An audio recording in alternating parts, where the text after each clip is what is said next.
Hello, everyone. Welcome to Black Britain Beyond 2021, a 4-day symposium exploring how we create a legacy of empowerment for Black British community and Black people across the diaspora. My name is Brenda Imanis, and I'm delighted to navigate you through the next 4 days of this symposium of thought-provoking, inspiring conversations discussing a broad range of subjects that resonate with and impact our communities. This is day 2 of the symposium brought to you by the Black British Beyond team. And for those of you that are unfamiliar with their work, the key ambitions of this think tank and social platform is to bring together Britons and their allies to engage, explore, and discuss the significance of our culture, our economies, our heritage, and our identities. It's also a hub to devise, advance, and facilitate solutions to future development by encouraging individuals and organisations to work together for the greater good. In October 2020, the inaugural virtual symposium focused on being and belonging. This year, the theme is Be the One, creating a legacy of empowerment. Day 1, which was yesterday, delivers some extraordinary and compelling conversations centered around wealth creation. And we drew from a fascinating piece of research from some like-minded academics and economists who pulled together some really powerful data highlighting the inequalities that prevent Black Britons from adequate access to capital, opportunity, and information. Yesterday, with wealth creation, we generally looked at a radical, fresh, refreshing, and progressive solutions to creating a legacy of empowerment. And this is what we're hoping will take place throughout the whole 4 days, that we're having forward-thinking solutions to some of the issues that impact our community. So what of today? Well, it's entitled Black, Beautiful and British Beyond What You See. We'll be exploring beauty and the beauty industry and how both can be utilised to inspire creativity and bring about confidence and financial independence. We'll also be looking at mental health and well-being. Before we go into our first discussion, we have an opening address from one of the central team behind the symposium and the key curator of today's event. So she'll be leading on a couple of the conversations, and that's Miss Eryca Freemantle. She'll share some thoughts on today's subject before giving an introduction. She'll give us an introductory opening, and then her and I will have a conversation about our own experiences of Black beauty, in that, the makeup industry, and our own experiences as Black women. We'll then be joined by Kem Anianwu, who is head of talent management at Inspired Entertainment. Kem, who has decades of experience in international brand development and management, will then lead an amazing, really deep diving conversation with a panel. So before that, here's some news about Eryca. With over 35 years in the business sector, Eryca Freemantle carved out a career as a leading expert on the beauty business. She's a diversity and wealth creation expert and a seasoned businesswoman. She's also the founder of Embracing All Tones of Women, ETAL. Together with her team, ETAL serves to support and empower women from a broad range of businesses and experiences to become their very best through coaching, support, networking globally, and personal and professional resilience building. She has spent the last 15 years building solid relationships with Africa and has recently returned from a trade mission to Nigeria with a large group of Black entrepreneurs. And having been on that trade mission, I can tell you it was a phenomenal experience. It really was. So without further ado, please welcome Eryca Freemantle. Thank you so much, Brenda, for that wonderful introduction. Yes, as said, I am Eryca Freemantle, and I am a global beauty strategist and a business expert, and also a life coach. And as Brenda mentioned, I am the founder of ETAL, but also known as Embracing in Tones of Women. But I am also the proud co-founder of Black Beauty Beyond, or should I say Black Britain Beyond, sorry. We are in our second year, and we are so happy to see the interest globally. We have grown so much in just 2 years. We're based in the UK, but we are open to the world and beyond. I mean, we have inquiries from all over the world, whether it be Australia, whether it be America, whether it be Canada, whether it be Africa. It's an honor and a privilege to have our experts come onto our platform and speak from around the world, and our panelists as well. We're looking forward to today. We've got some very interesting conversations taking place. We wish to thank our sponsors and we wish to thank the panelists in advance. And for those of you that are just hearing about us, we'd like you to spread the word. So over to you, Brenda, and thank you so much for that lovely introduction. It's an absolute pleasure, and thank you for that formidable experience with you in Nigeria, where we brought over with us a group of an eclectic group of business people, including those that worked in finance, those that worked in medicine, those that worked an amazing black dentist, and a number of women that worked in the beauty industry.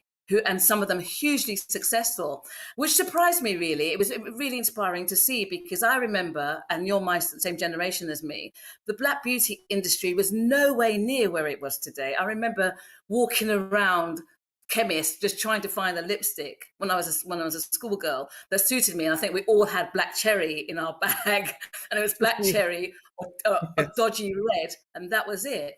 But you decided that the black beauty industry, black beauty and the black beauty industry should be one of the main subjects for this year's symposium. Why did you feel it was so important to discuss it?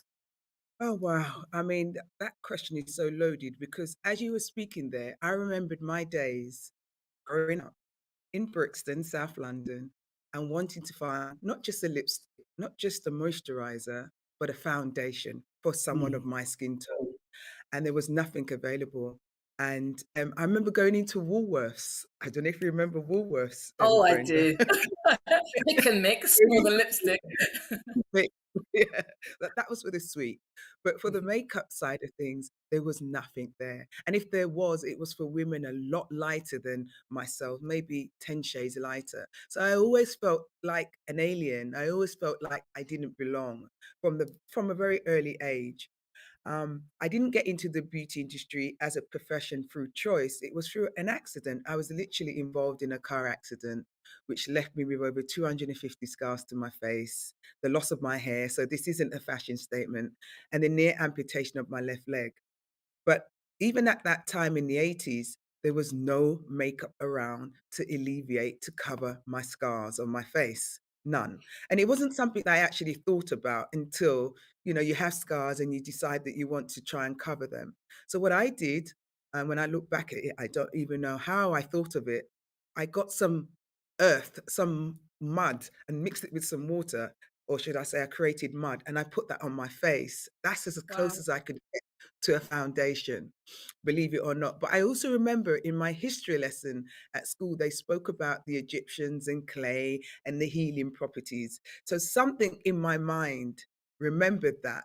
And I obviously wanted to be healed from the scars, the 250 scars that I had on my face. And why do I know it's 250 scars? Because they took 250 pieces of glass out of my face. And, Goodness me. yeah, it was absolutely awful. But there was nothing available, as I said, to help cover my scars. And that got me thinking, not just in the physical appearance, but from a mental, psychological point of view. I was suffering from depression, not even knowing that it was called depression, not knowing that it had a name, but also feeling extremely ugly, absolutely ugly. I'd lost all of my hair, all these scars, no support, and no makeup. So, I then went on to a course at Complexion School of Makeup where I learned I'm really summarizing this really quickly. But Mhm. at the end of the day, Brenda, it was absolutely awful for me as a dark skinned black woman who had scars on her face and nowhere to go and no one to speak to and no one to comfort me. And I accidentally literally ended up in the makeup industry. I did this course, I passed with distinctions, and I remember meeting the formidable Pat McGrath, who wasn't as famous then, way back then, and Naomi Campbell. So we all started our careers around the same time in the 80s. Early 90s. And so, yeah, that's how I got into the industry because of an accident. It was the age then for turning black women that were acorns into phenomenal trees, because you've all done exceptionally well. But you constantly mentioned the whole idea of being a dark skinned woman. And the fact is, for years and years, and well, decades really, we've grown up where for, because it's been perpetuated in the media, we've seen being a dark skinned woman as inferior to being a light skinned woman. This whole mentality has been with us. Did that? I know it impacted me. I mean, my dad's dark skin, and my sister is a beautiful dark skin, and there was this kind of inferiority complex that was kind of perpetuated at that time. You know, the whole talk of good hair. So what was valued as black beauty was very, very different, and that must have. And I know it impacted me, even when I was considering being a presenter and seeing the women that were chosen to present. Did it have the same impact as you navigated your way through the beauty industry? Brenda, I think even before I navigated my way through the industry, as a child, it impacted me, but I didn't know. All I know is that I owned the word ugly. I felt so ugly. I felt so insignificant, and I felt society treated me that way. But you know what? I'm going to turn this back to you, Brenda, because for me, back then, way back in the early 90s, seeing you on TV gave me the confidence to know that I too could become something. And I'm not just saying that because I'm talking to you. I mean, you're my friend. I've told you this over the years. So it's really important for us as women, black women and darker skinned women, to own who we are, whether we're dark skinned, whether we're coffee or light skinned. But, you know, we can't ask people to give us the confidence and the impetus that we need. We just have to find the right people that look like us, that are doing the things that we want to be doing. And hopefully those people will support us. Because, Brenda, look at us now, 30 years later, 40 years later, we're still friends and we're still dark skinned and we'll always be dark skinned. I don't think we'll ever be more prouder of who we are, because we've grown into our skins, we've grown into ourselves, and we love the woman that we are. And I think it's important that women like us support those that are coming up around the prejudice within us as a black community. And I mean, we won't even go into that because that's a conversation for another day. But I have actually starred in a documentary where I spoke about bleaching my skin and wanting to be lighter and put all of these chemicals on my skin, my beautiful dark chocolate skin, because I wanted to be lighter. And that was a psychological issue. It wasn't really me, because you, as you quite rightly said, we've just come back from Africa, Africa being the continent. We went to Nigeria, the country, and we saw so many people looking like us, doing their thing and just getting on with it. So I think it's a lot to do with the environment, the people that you have around you, and the things that are being said around you. I know later on you'll be talking more about the whole business of Black beauty, but as you were talking, I was just thinking about those significant moments in my life where I was aware of Black beauty and what it meant, and the access. And then I remember, firstly, when fashion fair and makeup brands like that came out.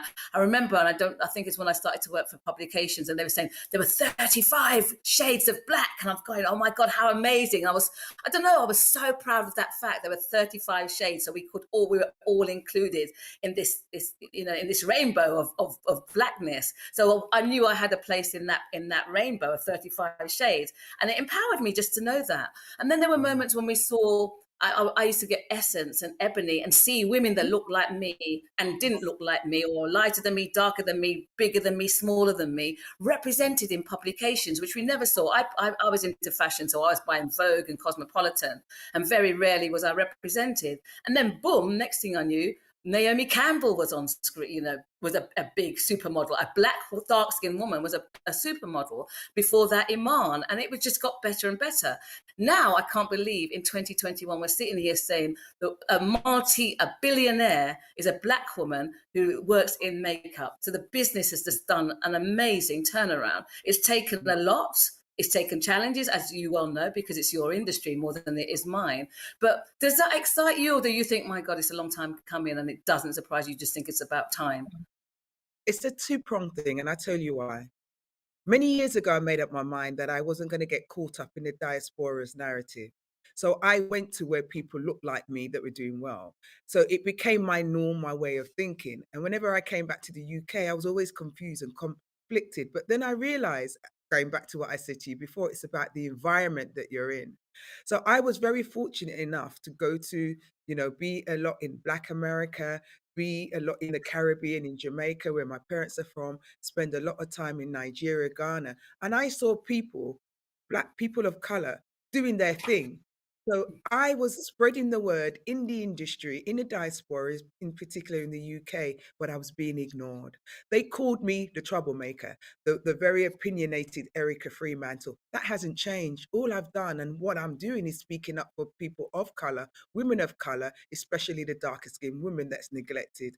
And I train the industry on words to use and words not what not to use, the terminology, things to say, what not to say, when to say it. And I'm very proud that if that's what I'm here to do, and if that's my mark in history, I've got a bit of a cold, please excuse me, in history, then you know what? The job's been done. And then it will be the likes of the Mela Childs, the Adiolas, all those other influencers that are out there to do their thing. I didn't realize that I was an influencer, 40 years too early. You're just a troublemaker. But what do they say? Good women, or was it well-behaved women never make history? So you obviously knew you had a Well, I obviously purpose. and I didn't know that I was being um, a troublemaker, as they call me. I just knew that I had to speak up, and I still speak up, and I had to be the voice in the space. And I refuse. I refuse to be suppressed, and for a community or an industry to make other women depressed. Whether you're Black, whether you're Asian, whether you're white, it doesn't matter. I see us all as equals, and I feel that it should be reflected in the beauty industry, which is not in the diaspora. Now, you mentioned just a moment ago Mela Child, who's a young influencer. She's in her 20s, making phenomenal strides in that industry. Making really good money that you and I probably well, maybe you, but I and people had never thought that could be made at that age group. We were lucky if we got 10, 20 grand a year. These women now, it's a different thing. And Adiola, who's worked with Pat McGrath, another phenomenal makeup artist. Now, you took both of them with us on that trade mission to Nigeria so that they can network out there. And also, which surprised me as well, you introduced them to 3 top brands in Nigeria run by Black women who are all 3 of them equally successful and having a Mhm, social impact on mhm. Nigeria. Tell us a little bit about them and that experience. Okay. I Yeah, Mela Chile and Adiola were handpicked by myself to come with us to Nigeria because one is Ghanaian and one is Nigerian, but they have never been exposed to the beauty industry. They're in on the continent, Africa, doing very well, but I wanted to show them, as well as that they're doing, there's so much more for them because you have to be around people that want to do what you're doing and where then the majority are. Nigeria, 200 million people, you know. So I took them because of their expertise. And yes, you were there, you witnessed the impact that they've had on the beauty industry. And we've only been back a few days. Um, for me, Brenda, it's a matter of people sitting down and working out what they want.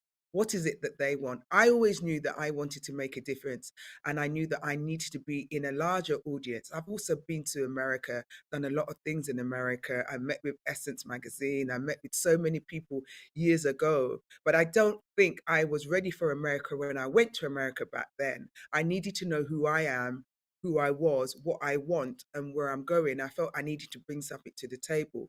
These 2 young women that we just mentioned are the future, and there are a lot more like them, but I think they need to go back home, wherever home is, because sometimes in life you have to step backwards to enable you to go forward. You mentioned about the money that they're making. Money's out there to be made by everyone, but it's about the environment and the people that you have. The reason that I know that people are making 30, 40,000 a month in the beauty industry as influencers is because I see it on a day-to-day basis.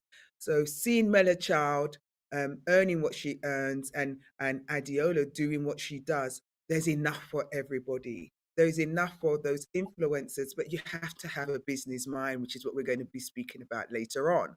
Um, you are your environment. And Brenda, didn't those women do us proud? I mean, They do.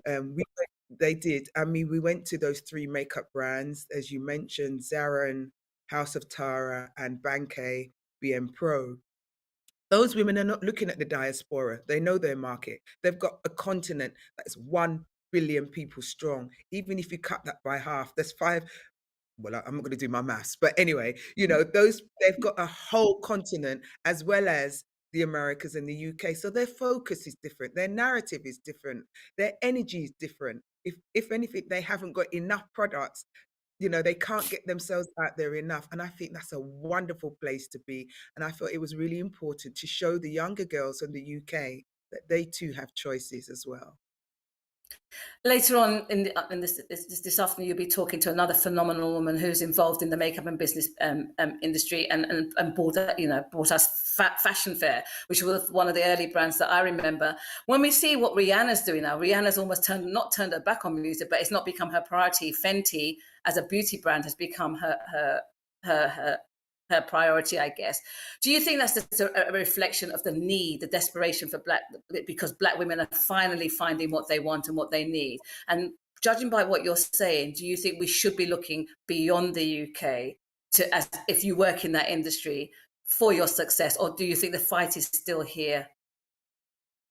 Oh, There's a wow. lot of There's so questions in there, I know. there. I'll try and answer them all as quickly as I can. In regards to Rihanna, she's no one's fool. Rihanna knows she can always go back to the music industry if she wants to. She's found a niche and she's working with she's got excellent partners. I would do, if someone offered me what they'd offer Rihanna, and if I were Rihanna, I would do what Rihanna's. But you have to focus on the now. I take my hat off to her. She's got some really great people around her making some fabulous decisions. I mean, she's also doing other things as well, yet to be announced. And obviously, being working in the industry, I get the privilege to hear of these things. In regards to Fashion Fair and what we're going to be talking about later, there's a whole history behind Fashion Fair, and I'm so excited. I'm so looking forward to speaking to Cheryl to reveal the history then, now, and the future of Fashion Fair. In regards to everything else that you've asked me, Brenda, my mind's just bungling because I've got so many answers. But in essence, I would say to people, research, research, research, research. Know why you're doing and when you're doing it. And, you know, don't just follow trends, because trends are here today and they're gone tomorrow. You have to move forward in anything that you do, in particular in the beauty industry. You have to know who you are. You have to know who your target market is and why you're chasing that particular target audience, because the industry is very fickle. It's very much about who you know. And if you don't know the right people, which is a bit of a conflict. But if you don't know the right people, you can find yourself in trouble. So for me personally, you need to know why you're in the industry. So many people are in the industry just for the glossy lips and the false lashes. And, I say to people, if you're going to be a makeup artist, don't think about being a makeup artist now. Think about your body, your physique in 10 years' time, after you're lugging all of those products around. Are you looking after yourself now so that your body can do what it needs to do in 10 years' time? And that's the angle that I come from in the business of the beauty industry. I don't, for me, makeup is disposable. You put it on your face, you wash it off, and it goes down the sink. But you've got to look at the bigger picture. And so, yes, I hope that's answered all of your questions. It has it to the degree, and it's also mentioned what we'll be talking about also later, which is about well-being and health, which I know Professor Keith McGee will be giving us more expanding on. But I love your story, and I'd just love you to share a tiny bit more as while we have a few moments to talk about. You kept on referring to yourself as the beauty industry, the makeup industry, seeing you as a troublemaker. What were you demanding of them? Why were you getting under their skin, for want of a better analogy?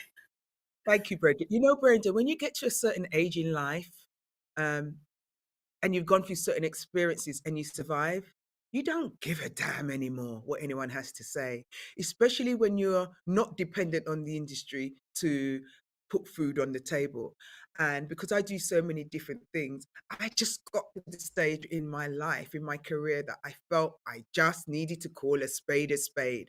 So whether I was in the boardroom, whether I was on masterclasses, webinars, panel discussions, I partnered with Olympia Beauty for 15 years, and people used to come just to hear Erica's, well, they called it controversial things that I had to say. I just said it as it is. There's not enough Black representation. You're undermining us in advertising. You're not spending or giving enough money to influencers. So it got to the stage where people would just bypass me. But then they would have discussions, and then I would just walk into the room and I would say what I have to say. Is that a troublemaker? I don't know. You tell me. I bet you're glad now that you caused that trouble, because everything that you've just mentioned, we seem to be seeing now. Yes, yeah. Well, I saw it many, many years ago. And that's because I lost my hair. No one would give me work. There was one organization that would give me work, and that was Island Records back in the 90s, when there was a lot of Black artists coming through the industry and they needed their makeup done for their pop videos. And there was no one training our Caucasian counterparts. So what you'd find is a lot of the artists look very gray on camera. And that's because there was a lack of training. But me having the scars, the training, the understanding, the psychology, the terminology, the empathy to the artists that were performing, I was inundated with work. And I did a lot of makeup. I worked with Seal, Whitney Houston, Misha Paris, so many people, Soul to Soul. And I didn't even know what I was doing at the time, but I now look back at that part of my career and I realized that I actually built my career out of fear, out of I laugh fear. about, sorry, I laugh about this. It's terrible you say that, because it just brought back some memories for me, because I remember on the other side of the cab, you as a makeup artist, but me as a presenter, and having to go Mm. to makeup artists and recognizing half the time they never had the foundation for me, so I just have to carry my own foundation, or they thought the magic was just to give me blue eyeshadow, and every Black woman had to have bright colored blue eyeshadow. Thank goodness that's changed a lot now. But to conclude this part of the conversation, you've mentioned that the empathy and the mindset. Do you think it's important that we see more and more Black makeup artists in the industry serving this broader, diverse community? No, I don't. I think people need to be trained to understand each other, because you can turn that on its head and say, oh, Caucasian should only do Caucasian. No, I think everybody should learn about everybody and understand.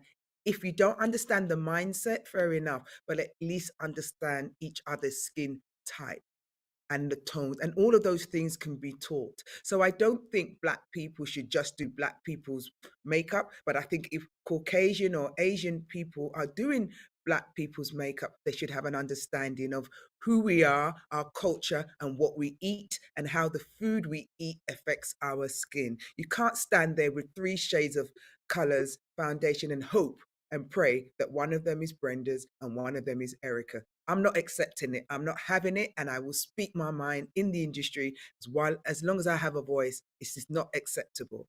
So yeah. Amen to that. Well, I'm going to move the conversation on now, and I think we're going to have a fascinating panel discussion that follows ours. Can we bring in Kem Anyanwu? Like I mentioned, she's the head of talent management at Inspired Entertainment, and she's going to lead a panel discussion which should dive in even deeper into this conversation and sharing experiences from an esteemed panel of guests that we have to continue this conversation. Eryca, for now, thank you very much, and we'll catch up with you again later. Is Kem with us? Hi, Brenda. Thank you so much for that introduction. Wow, wow, wow. That was incredible. I had so many flashbacks as I considered blue eyeshadow and bad lighting within media.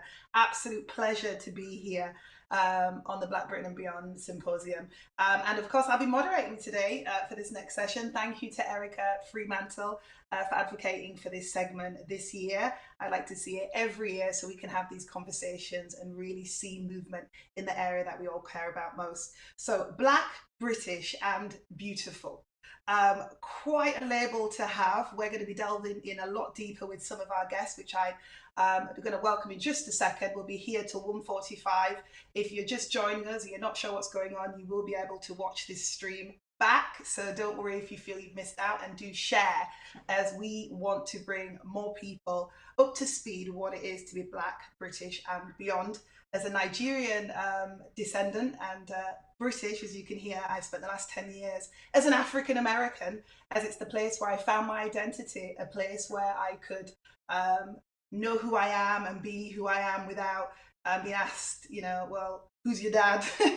And, where are you from? I really felt like America was a place where I could thrive in my field. So I launched Chemistry Management, which specialised in representing writers, directors and producers, and found myself as a Black British woman in America. I found favour, and I found authority, and I found myself being liked and accepted in a way that I couldn't find in the media industry in Britain, which I know has changed. And I'm glad to be back to launch a project that will be coming very soon, called The Making of Black Britain. So it's just great to be here, and I'm very excited to welcome our guests, and to be invited to do this is incredible. We have, of course, Aaron Dunworth, award-winning beauty, fashion and contemporary model scout, photographer and journalist. That is quite the label. Your business card must be full, sir.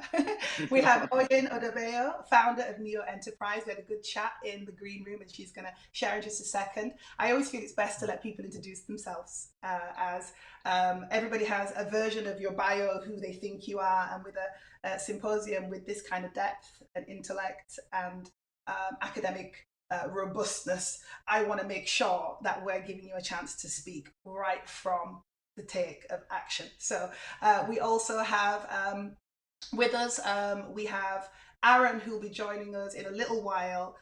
So if he comes in, guys, we will give him a second to introduce himself. But of course, we also have Nevo Burrow, who works at Sony, and he's going to tell you a little bit about Empowered. So it's not going to be lots of me talking, but I'll be making sure that every Black, beautiful voice is heard and understood today as we moderate this session. Welcome. I'm going to start with, let's start with Oyin. Do you want to just introduce yourself to our viewers and to Black Britain and beyond? So good afternoon, everyone. Thank you so much for having me. My name is Oyinkansola Adebayo. People call me Oyin Adebayo. I am the CEO and founder of Neo Enterprise, and we exist to economically empower Black women, specifically to get into various areas of tech. So we've got two brands. One is Neo Network, which is all about upskilling Black women in various areas of tech and connecting them with employers, and then getting them jobs with those employers. We've had women go from being unemployed to earning the tops of 40 to 50K a year after our boot camps.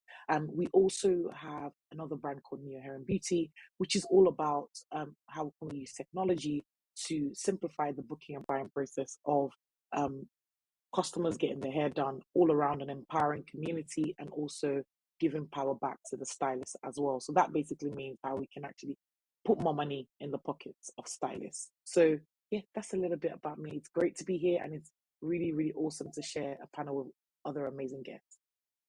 Thank you, Oyin. That's wonderful. Good start. And if Nevo, you want to just give a quick intro so everyone knows who they're talking to. Good afternoon, everyone. My name is Nevo Burrell, and I'm an image consultant and stylist, and I also work at Sony. And at Sony, I work as an executive assistant, and I'm on the board of one of the employee engagement groups called Empowered. So the EM and hyphen powered. So EM stands for Ethnic Minority, then Powered. And where we, I suppose, educate people, the rest of the company on all issues relating to Black and other ethnic minorities, and holding events. We had a nice, lovely event last month for Black History Month. And as an image consultant stylist, I help those who have gone through sort of trauma, either by illness or any other traumas, to transition from treatment, post-treatment, post-trauma into their sort of everyday new-ish lives. So it's helping to reconnect with the body. I am very, very big on getting people to reconnect with the bodies and to gain body confidence. So I'm empowering people as well. So at work in Sony, we're empowering people through knowledge, elevating people's understanding. And in my work and my private capacity as an image consultant stylist is empowering people as well. So both men and women. Okay, I work with cancer patients, but not exclusively so. Thank you. And thank you very much for inviting me here. Thank you for coming. So Aaron, if you want to share a bit about yourself, and then we'll dive in and have a good chat here. Okay, yeah, I'm Aaron. Thank you for having me, everybody. Nice to meet you all. I'm a freelance photographer. I've been doing it for about 17 to 18 years. Also worked as a journalist part-time for a while. Yeah, I mean, I'm not really the greatest when it comes to introductions, but hopefully I can offer a lot in terms of the questions and answers that we'll be covering today. Wonderful, wonderful. I think I just missed you in the green room there. I was hoping to have a quick chat in our digital green room, but no worries, Aaron. I'm from Leeds originally, so I'll be doing most of the talking, but we will be asking you some questions. So guys, in our industry, and you know, what we all have our different experiences of what it is to be Black, what it is to be British, and what it is to be beautiful. What I'd love to start with is just finding out from you all that definition of those three headings, because it means something different to all of us based on lived experience, based on culture, based on how we've been treated, how we've succeeded. And you know, I'd just love to start with the definition of that for you and your experiences. And we'll stay in the same circle unless someone wants to answer that particular. Then we can just go in the same order. Absolutely. So in terms of what it means to be Black, what it means to be British, what it means to be beautiful, I'm originally Nigerian, just as you are as well. And I grew up in Nigeria till the age of 13. And I never saw myself as Black until I came to the UK and everyone was like, "You're Black." And I thought, "No, I'm not, I'm Nigerian." And I never even saw myself as African. I saw myself as Nigerian. And if you were to kind of, you know, boil it down, I saw myself as a Yoruba descendant, you know, that's how I saw myself. So being Black was almost something that I had to, you know, accept outside of my own, license. I didn't necessarily want to be called Black, but as I've grown over the years and I've evolved, I've begun to accept it. And as I began to accept it, I began to do a lot more research about race and understand why is it that one person has to be Black and why does someone have to be white, and what are the connotations behind it, and what are the positive connotations and the negative connotations behind it. And it's almost like I've had to kind of wear this thing that has been maybe over the years seen as a negative thing as a positive thing. Race was created to divide. If you actually go down that, go and research into it. But as Black people, we've now had to embrace it and look at it as a positive thing. But yet, it still makes a lot of people uncomfortable. I work in a male and white dominated industry, the tech industry. And when I say we support Black women, it causes this uncomfortable vibe in the room, which makes me think it's still a massive issue. So I say all that to say, I'm proud to be Black. I'm proud, more specifically, to be Nigerian. And I'm now proud to be British. It was very, very difficult to kind of get to the stage where I embraced being British. But now I can say I'm British Nigerian. I'm proud to be that. And I'm also proud to embrace the beauty that comes with those amalgamations. So yeah, that's me. Oyen. So Oyen, I'm gonna stay with you for a second as our other two panelists ponder on their answers also. But what does it mean to be British? Do you know what? Being honest with you, I will tell everybody wherever I am that I'm Nigerian. Honestly, that's kind of where we are. But now I'm British by citizenship. What it means to be British means being able to understand my lived experiences as a grown adult over the years, and understand that kind of the unique experiences. Being British meant that I can relate to other people who may not be Nigerians, who may be from other ethnic backgrounds, and actually have those related experiences and create things together be able to do that. I mean, I work with various people from various countries, whom have originated from various countries, from Ghana to the Caribbean. And it's really helps me to understand actually there's so much beauty and there's so much commonality that I have with other people from various backgrounds. So yeah, that's what it means. I don't know if that answers your question. No, it's very helpful, because I do feel like you get these labels, and what I always start with, and Dr. McGee said this to me many times, sometimes in order to teach someone something, you have to unteach it to them, if that's correct, if the right way. It's like to say, what does it mean to be Black, British and beautiful? It's like, well, how do you define Black? And how do you define being British? What is Britishness? Is it come down to a sense of belonging? You know, and what is it to be beautiful? As we just heard from Eryca Freemantle and Brenda in their chat, it's that whole sense of, I mean, to put blue eyeshadow on a Black woman, and, you know, Aaron, you probably could jump in here, to put black eyeshadow on a Black woman, and to think that we're not lit properly, particularly in Britain, when you think about light, a Black photographer, you know, someone like I mean, to be honest, just to jump in there for a second, I mean, yeah, I have a lot of people who say to me, you know, you like black skin very well. And I'm like, that always really confuses me. I'm like, what do you mean I like black? I'd like to think I'd like every kind of skin type very well. But I suppose it must be a certain skill that some of us must see and others don't. And with makeup, I mean, makeup's a little bit more personal and intimate, you know, getting certain colors correct on the skin. Certain colors aren't going to go on all kinds of skin tones. And I suppose maybe the same could be said for lighting. But for me, I think as a photographer and as more importantly as an artist, I think it's very important that, you know, we learn to cater for all kinds of skin types. We learn how to work with everybody in terms of their body shapes, in terms of their skin, in terms of any of these attributes. Very, very, very good. So coming over to you, Aaron, what does it mean to be Black, British and beautiful? What does that mean to you when you think of those labels? How do you identify with that statement? 'Cause it is loaded. It is. I was going to say to you, it's very loaded. Such a huge question to answer. I mean, for me, I am mixed race, and I stay true to that. I'm Irish, Bayesian, and Jamaican. And most people, when they come to meet me, when they come to see me, I'll have models that meet me for the first time. And the first thing they'll say to me is, "Oh, I never knew you was going to look like this." And I'll be like, "What do you mean?" Like, number one, why is it even important what I look like, first and foremost? And are you referring to how young I am? Are you referring to my skin type? Where are we going with that? You know?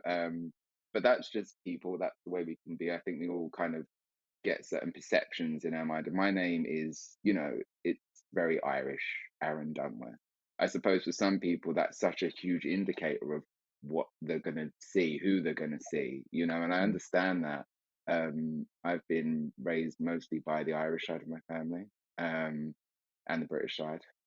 So for me, as a mixed race person, it's definitely very important to me that I identify as mixed race, because I feel that being Black and being mixed, they're two completely different things. We go through very different journeys in life in terms of how, I know for a mixed race person, especially for me and a lot of the other mixed race people that I know and friends, we go through a very confusing and complicated life sometimes, trying to identify with Black, trying to identify with white, and not ever really kind of identifying with either. It can be quite confusing.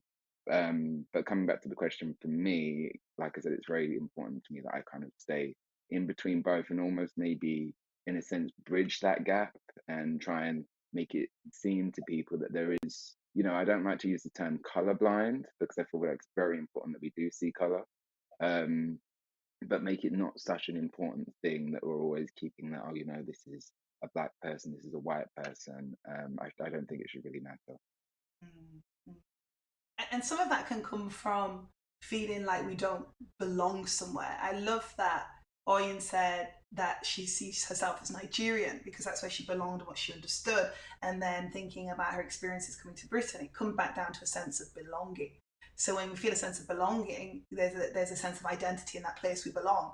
And you know, all might think I have an identity crisis, but I'm like, I'm African American now. America's received me. I love being African American because in America, I'm just British. I'm not Northern. I'm not race. I'm the Black British chick, and I'm like, I can live with that. You know, it's like, it's just less complicated. But that's the thing with America and Britain, though, isn't it? They treat being black and nationality very differently as well. Like the way America sees race is very different to the way that British people tend to see race. Welcome, Errol Douglas has just joined us, a busy bee and entrepreneur and game changer for Britain as we know it and like to know it. Welcome to Black, British and Beautiful. Thank you for joining How us, are Errol. you? I'm fantastic. The glasses, the style. We're just on the topic. I'm sorry, I'm a bit late, but it's just No, it's a very you made an crazy entrance, day. so we'll let you off, right? It's no worry. We were informed that you had other engagements, but you would get with us when you can. So thank you for coming. So, Yeah. so Errol, I'm just going to go straight to you since, I mean, you look so hip and cool. I have to ask you, what does it mean to be Black, British and beautiful? What does that mean to you? How do you do? What do you think of? That's such a great question. Well, put it this way: you kind of live and what you're born with. You know, I didn't ask to be born. I was born. I'm one of 5 boys. I've got a very proud. They're passed away, unfortunately. Guyanese parents. So for me, it's heritage and who I am. And I think being black is it's something which it's a tattoo. It's my DNA. It's like I don't see myself black, white, or whatever. I just see myself as a person of the community of the world. People stigmatize us and say you're this, that, and the other, but you know, it's how I bring up my kids and how I bring up, you know, the ethos of the company. But yeah, I'm black and I'm proud, and I think that is the only thing you can say because nobody can take that away. And everybody's always tried to take away black heritage and what we do, what we don't do, but everybody emulates the black community. That part. And Errol, just for because you've just joined us, just for who's watching on live stream and who will watch us later, can you just give a small introduction of who you are and what you do, or just who you are, because that is enough. Even though I know you're legendary airfield and quite a pioneer internationally. Okay. Thank you. My name's Errol Douglas. I have a company on Mottcombe Street. We've been in Mottcombe Street for 23 years. Our ethos of the company is technical excellence. We're literally one of the only companies which don't really segregate hair. We have an international reputation of all textures. We are pioneers of international photography, awards, anything to do with fashion we're involved with. Won a lot of, you know, accumulated a lot of good awards for the company and obviously myself. But yeah, we're renowned as a, you know, a great black-owned business as well. And to be in the heart of Knightsbridge, where it's kind of very gentrified and old boys network, Etonians, I can go on. My face doesn't fit, but I kind of full throttled my face in front of everybody, so they can't miss me. And I still get people who come in and say, "Who's Errol?" Or, you know, I walk up to them, "Oh, are you Errol?" "Yes, I am Errol." So it's quite yeah, the business is great and we've got a good brand name. So the brand name is there, and we haven't obviously named it anything else. Errol Douglas is me, so there's no pseudonyms. So yes, it's kind of cemented now in the beauty industry and the hair industry. That's amazing. So your face might not fit, but your excellence does. So thank you. Yes. Yeah. Thank you. That. No, I love that. So Neva, I'm just on that first question: what it is to be black, British, and beautiful. What does that mean to you, and how would you define that? Yes, I mean, as Owen mentioned before, I being of Nigerian heritage, I didn't, you know, see that black label, I guess. I do, yes, definitely Nigerian. I was born in England, so I am British by birth and left here as a child to go with my parents back to Nigeria and then came back in my late teens. And I was very, very surprised, you know, the way Black people were seen, the way that we're sort of, you know, lumped into one big black blob. I am thinking, when people ask in those days, I said, I am Nigerian. I am not, you know, it was very, very strange anyway. And it took a bit of getting used to, to sort of come from a place where, I lived, among, majority Black people and engaged with Caucasians as well in my school. And then coming over here later on to get people looking at you as some sort of a spectacle and I suppose commenting on how well one spoke and whether we had, this or that at home. And anyway, so that was very, very strange. And anyway, getting past that, getting used to that, and then moving on. And I think, that could sort of, lead to wanting to show people that, look, I am not what it is you're seeing, because I think all the portrayal on screen to me at the time just not my experience. So I couldn't relate to those. And people I found in those times couldn't relate to me either, because what they saw and what they were shown were completely different things. So it's like, how is this, possible? How is this happening? Anyway, so thinking for me, what it means to be Black or British, I mean, I call myself a hybrid because I've lived half of my life in Nigeria and then more than half here. So I have the two cultures. So I'm of a sort of a fusion. I'm not sure what the term for that would be. So I call myself, a hybrid in a way. I have the best of both cultures. Okay, so I have the sort of the respect, the family, the everything from my Nigerian heritage, and here the sort of kind of freedom that I have to, do the things that I want to do, and go where I want to go, and talk to people and have great experiences, like being here, for example, So that is quite. So I think being what it's like to be British is, for me, it's sort of a sense of in a way, belonging to a culture whereby I think, well, we are sort of getting to learn more and more about us. Okay, so it's just my heritage. I'm proud of Nigerian. I'm proud of being of my Nigerian heritage and of my British belonging. I think that's sort of where I should put it. Yeah, I think I hope that's is clear to everyone. You're all warmed up now. Now you've all told the world, how you define this session. Now we're about to get into the nitty gritty. It's like, let's get the makeup remover, let's get it all off, and let's really talk about what makes us beautiful. Let's talk about how beauty defines our environments, defines our work, defines who we are, what we project, and the people that follow us. You're all leaders, you're all pioneers. You've all been invited here because you are special. So for me, it's always great to have people like yourselves in one space, because everybody's opinions not going to be the same. And I think when leaders and pioneers like yourselves talk it out, it helps Britain as a whole to understand, and the world understand who we are. Because I'm, I was in LA before Scary Spice went. I do have a giant soft curl afro. I put it away strategically today because I'm trying to practice.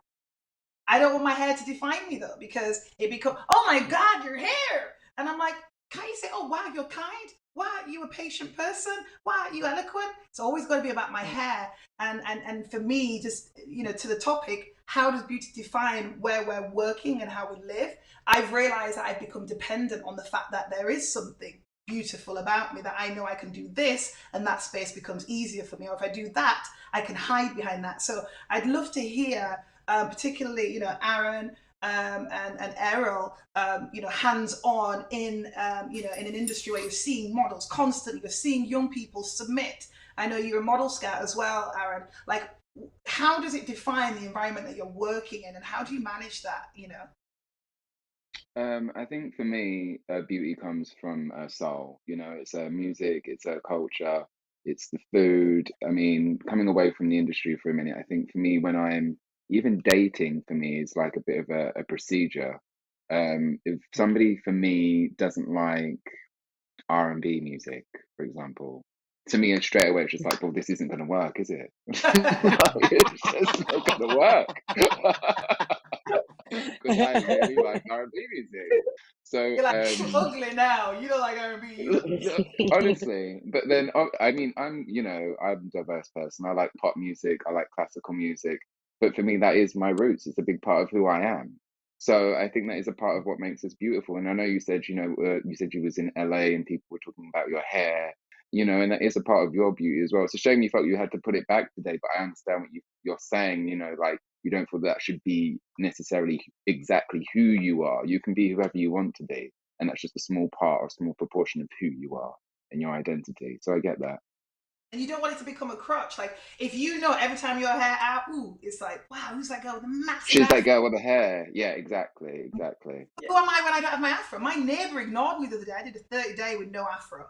And it was the most painful. I was like, oh, my forehead's out. And I was like, I got to embrace this. I'm a grown woman. I'm 40 years old. Yeah, you have to. Yeah. I have problems. But it's testing ourselves in these environments of pushing our discomforts, isn't it? And we've got so many young people now. Does anyone, Errol, did you have something to add to what Aaron just said about, the environments we live and work in and how beauty defines us in those spaces? What annoys me about society is hair is a definite, it's you, it defines you, okay? It's part of what you do. The thing what society can't take is black women and men have amazing hair. They have amazing shapes. They do amazing things with their hair. So at the end of the day, we're in Knightsbridge, okay? I wouldn't never walk up to any of my clients and without asking them touch their hair.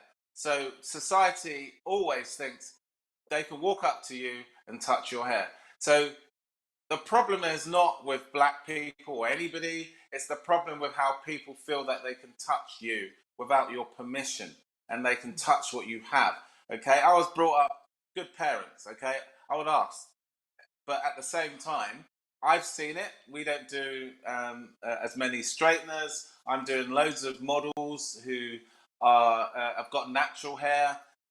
We've been advocating, texture and hair for ages because it goes with style. And the majority of people or hairdressers in this country can't even do textured hair. So that was a big argument, because of the late George Floyd. But it kicked a lot of things off in our education.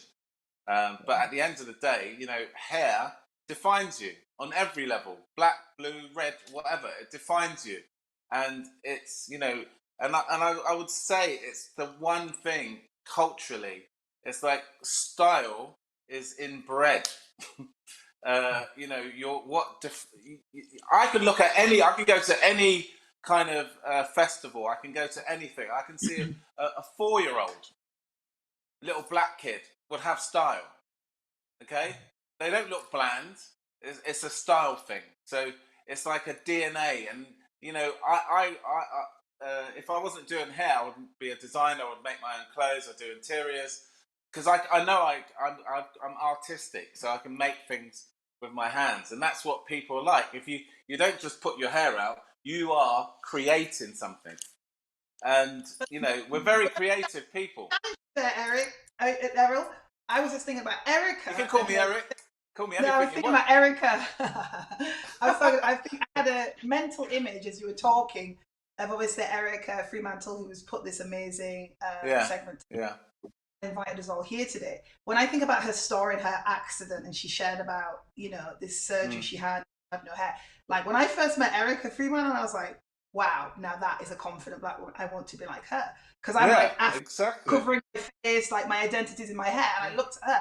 I just found out today for the first time that her bald look is because of her accident. I thought it was a personal choice, and for me, so what does that mean for women like that? And I know, I know that Nevo, so a 9-year cancer survivor, so it's a miracle she's got her hair, and I'm sure she'll speak to this. But the fact that we put so much pressure in hair, how do we say that beauty's still there when you ain't got no hair? Like that, it's such a hard thing to say that. Yeah, but look at Eryca. She's amazing. Look at her. She is how can I say? She is she looks amazing, whatever she does. And why should it be about hair? All right? Yeah. It's just like some people, have, again, this is how I brought up, you have to have good nails, good hair, And good we notice shoes. you have no You know, hair as well, Errol. So no, I yeah. have got hair. I just choose to have it at number one. See, Yeah, it you're looks making good. an assumption Good. just there. Oh no, sorry, that's just when it's no grade. I just like no hair, you know, like Oh no, the no, no! grade. I have got hair. I You have know, it at number one. like I you've don't want chosen to to keep it have my all hair long anymore. Sorry? because you've got confidence. You don't need a grid. You don't Yeah, need I it. don't need it. It's like that look is gone. I can do much better The lower with the my hair, the hair higher at the number real one. confidence in beauty. Exactly, exactly. But you know, I mean, you know, we're in this thing, you know, and this is where the confidence. It's all about confidence. I've got three amazing kids, and that's what I instill in them, and I instill in my team. It's all about confidence. It's who you are. You should be able to walk in any room. Don't care if these people have been to Eton, Hackney, South London, North London, and you should be able to carry yourself. That's Yeah. you as a person. You shouldn't be belittled. You shouldn't feel like somebody's talking about you. I can walk into any room, and this is the whole thing. I'm on international stages, and people look you up and down. This is the first 5-minute rule with any presentation. They're looking at you. They're looking to see if I believe this person or not. Yeah. So you have to be careful how you walk into any room because Yeah. you're judged before, you know, and this is what's so wrong with our society and COVID. COVID is supposed to have brought us together. I think it's divided everybody. We've gone to the 4 atoms of the world. We're divided. And it's not going to get any better. It should, but we should come together. But COVID and this whole thing of masks and vaccinations, we've gone polar opposite, and it's going to get worse. Sorry to say, it's ridiculous. Thank you, Errol. So I actually want Ian I'm to not getting kind political. No, you're good. I like what you're saying. Your passion. We at Blackburn, we do passion here. That's what we will do. We like passion. I'm from Leeds, and then I went to America, so I'm like turbocharged in passion. So I love passion. I wanted to go back to some of the things you were saying. Ian, I know that you have actually worked in developing with young women who have been sex trafficked and sex trafficking, who have been in the sex industry and actually come out and build businesses through the beauty products. I'd love for you to speak about that, because when Errol was just talking about, you know, how we use beauty to know who we are and our confidence, and how do you get to that point though? I mean, you're looking at a successful pioneer. It's great for him to say it now, but you know, it's like, how do we get there as women? Like, can you speak to that a little bit? Absolutely. It's interesting because actually we've worked with various women from various backgrounds. And one of the groups happened to be women who are sex workers and women who were ex-offenders as well. This is when we used to do a lot of braiding classes for these women, so that they can see an opportunity in actually, you don't have to sex work. You can actually have alternative, you know, ways of making money. And I also ran a program where we kind of got them to make their own cosmetic products to actually come out of sex working. Now, it was interesting to see kind of like the contrast. Sorry? Out of coffee beans as well, that's natural products. So coffee scrub. So we used to make body scrubs and face scrubs. The name of the business at the time was called Core. Essentially make coffee scrubs and face scrubs, body scrubs and face scrubs from recycled coffee grounds. I was really passionate about the Sustainable Development Goals and how we can reduce inequality in our society, but also reduce waste. And actually, there was a lot of cafes that will throw away like their coffee grounds, and it would go into landfill. So why don't we kill 2 birds with 1 stone? I started that project, and kind of didn't continue it because I had to go back to university. But it had so many legs, and I probably will go back into that model in the future to create something out of it. But one of the things that I found doing that project, and also working with various women over the years, so I've worked with over probably 2,000 women in different capacities, whether in upskilling them in technology. We've trained like 150 over this year so far to get into tech. But for that specific project, what I realized was a lot of people just didn't have that confidence or have that experience to understand I actually can be beautiful, I can actually make money, and I can be empowered by being who I am and using my skills. What society has done has looked at those entrepreneurship skills that maybe someone who's part of a gang or someone who's sex working and looked at that as in a negative light. But actually, why can't we look at the positive aspect of the skill set that they have and actually point them in the right direction? And although that project was very short, it was about a 6-month project that I did whilst whilst on a break from university. It made me, I was a bit shocked by the fact that a lot of those ladies realized their potential. And although some of them didn't go down the route of selling those products, they realized, you know what, I can go in and get myself a job.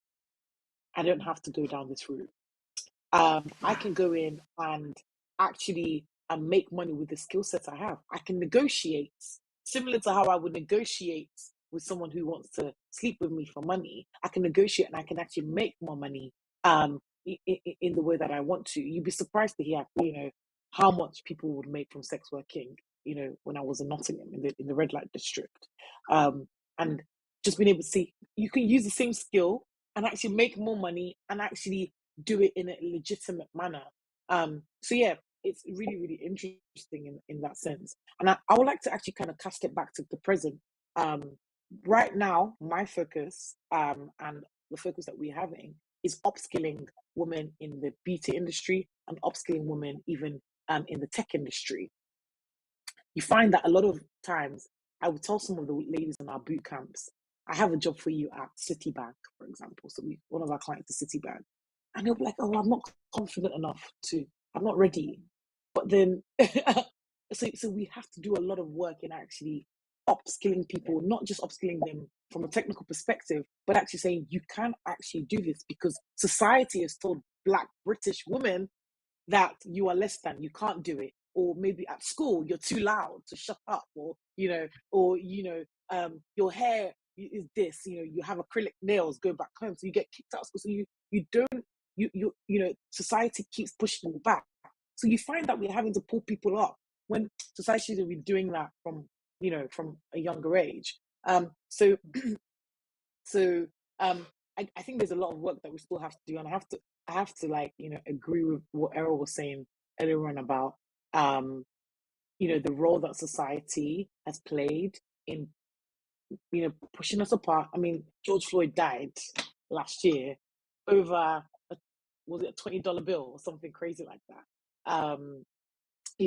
That shouldn't have been the case. If we just kind of understood each other more and look at the best in people and support them more. So yeah. Yeah, that's very good. Thank you for that. I think so many industries now are being influenced by media, and media has been influenced by beauty. And there's so many challenges for young people now to conform. Even now, let's just be real. This is why I've got my hair back. It brings out the vulnerable. I'm like, oh my gosh, am I not going to be on Zoom? I won't have that auto filter on my face. It's like, oh my gosh, I'll be all exposed. All those things that I'm a grown woman. Like, what pressure are young people under, guys? Like, we've got the ring lights. We've got lighting, Aaron, that we're thinking about. Regular people. I watch some of these sessions. Like, where's it? And my natural eyes used to always just blowing me out. Like, all that stuff. It's like the pressures of being picture perfect, Instagram ready all the time. And people are wrestling from young ages now. They have so much pressure to conform what the media is saying. I have a friend in the north of England who has a beauty business, and she does all the lip injections, the Botox and all this. She qualified as a nurse. She's a saleswoman. I went in to say hello to her, and she had about 5 Caucasian women with the lips like this waiting for their session. And I was like, are you going to inject them? She's like, no, I'm going to tell them that they've had enough. It's like this. Somebody told them that's what beauty looked like, and as Black women, our beauty, we're in at the moment, aren't we? It's in to have big lips. It's in to, all this stuff that's in. It was always in, but media says it's in, so it's all in. Like, what do I say to young people? I'm going to start with Neva on this, because I know working at a company as big as Sony, a global company like that, and just to think that they've allowed you to be part of and spearhead something as big as Empowered is huge. So if the big, corporates are looking at how to engage with the community and ethnic minorities, and like it's the big companies that inform some of the smaller businesses, who then inform the local people in the community. Like, you know, what do we say to these young people? Love yourself. You know, it's what Yes, Errol was exactly saying. You that. have to be confident. You have to learn how to love yourself and be comfortable in your own skin. Yeah, that's good, Aaron. Exactly So, that. so You know, Nevo, yeah, because this Nevo, is. yeah, yeah. Sorry, Sorry, sorry. Should I carry on? Yeah, go yeah, ahead, go you ahead. talk, Hold on I to Aaron. speak after. Okay. Yes. No. No. No. I mean, what I would say to people is, you know, again, is engage with yourself. You know, as Aaron has said, is love for self, because we are, you know, experiencing this sort of myriad images coming at us to say we're not enough. We need to be this. We need to be that. So I think it's the understanding that you are enough. You need to, you know, embrace yourself and then learn, you know, things. Read, study, learn things, learn how to, you know, do things differently. Take care of your well-being, your mental and emotional well-being. Look after yourself, you know, and really have that Yeah, self-love, yeah. because there I is couldn't. nothing better than that. Yeah, I couldn't agree more. But what I I turn off to all big corporate businesses because they are corrupting you. Okay, you have to see they're very clever and they know your algorithms. I'm anti that. You know, I set trends, and you can ask anybody in my industry. People follow what we do because that's what I am. I'm a trendsetter. But at the end of the day, I don't need the conglomerates. I never have. And I've It's only true. learnt that over the last 10 years. So at the end of the day, and I love this word, and I don't know if it was brought in by the person I won't mention his name, but I'm going to say it.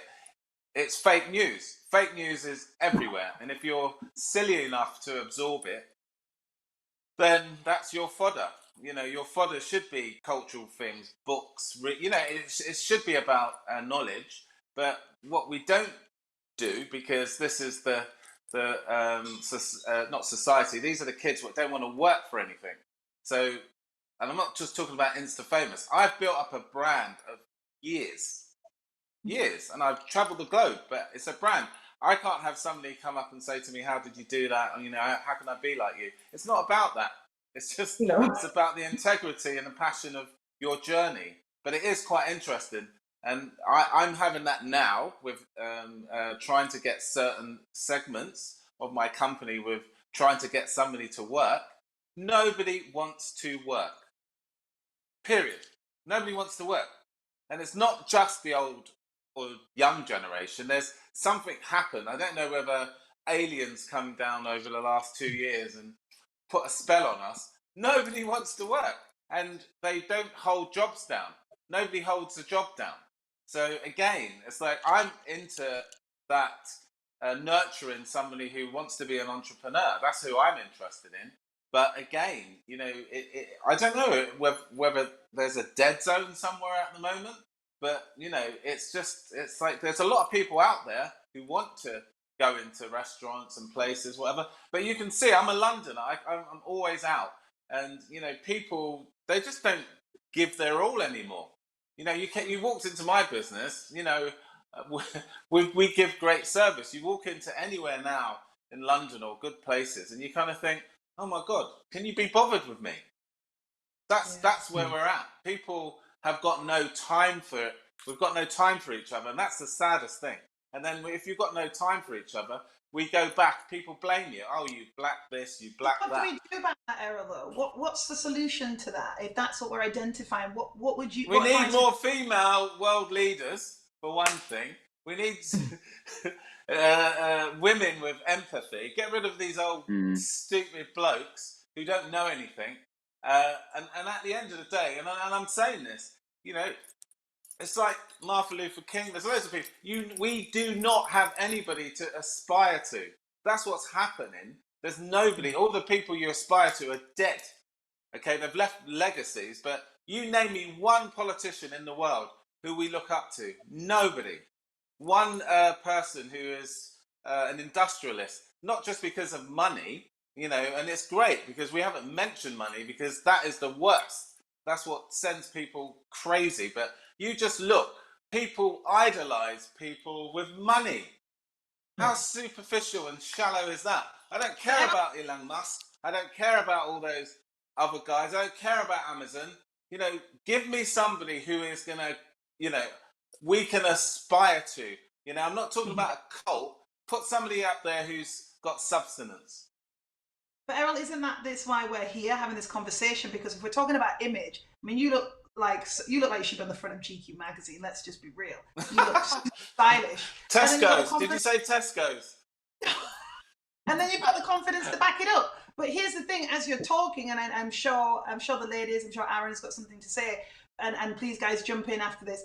You know, it's about image, isn't it? The whole thing, we don't see the political realm as sexy and cool, and that's somewhere we should be. Like, it's all these things where image and beauty is dominated so much that image and beauty has become enough, but there's no substance.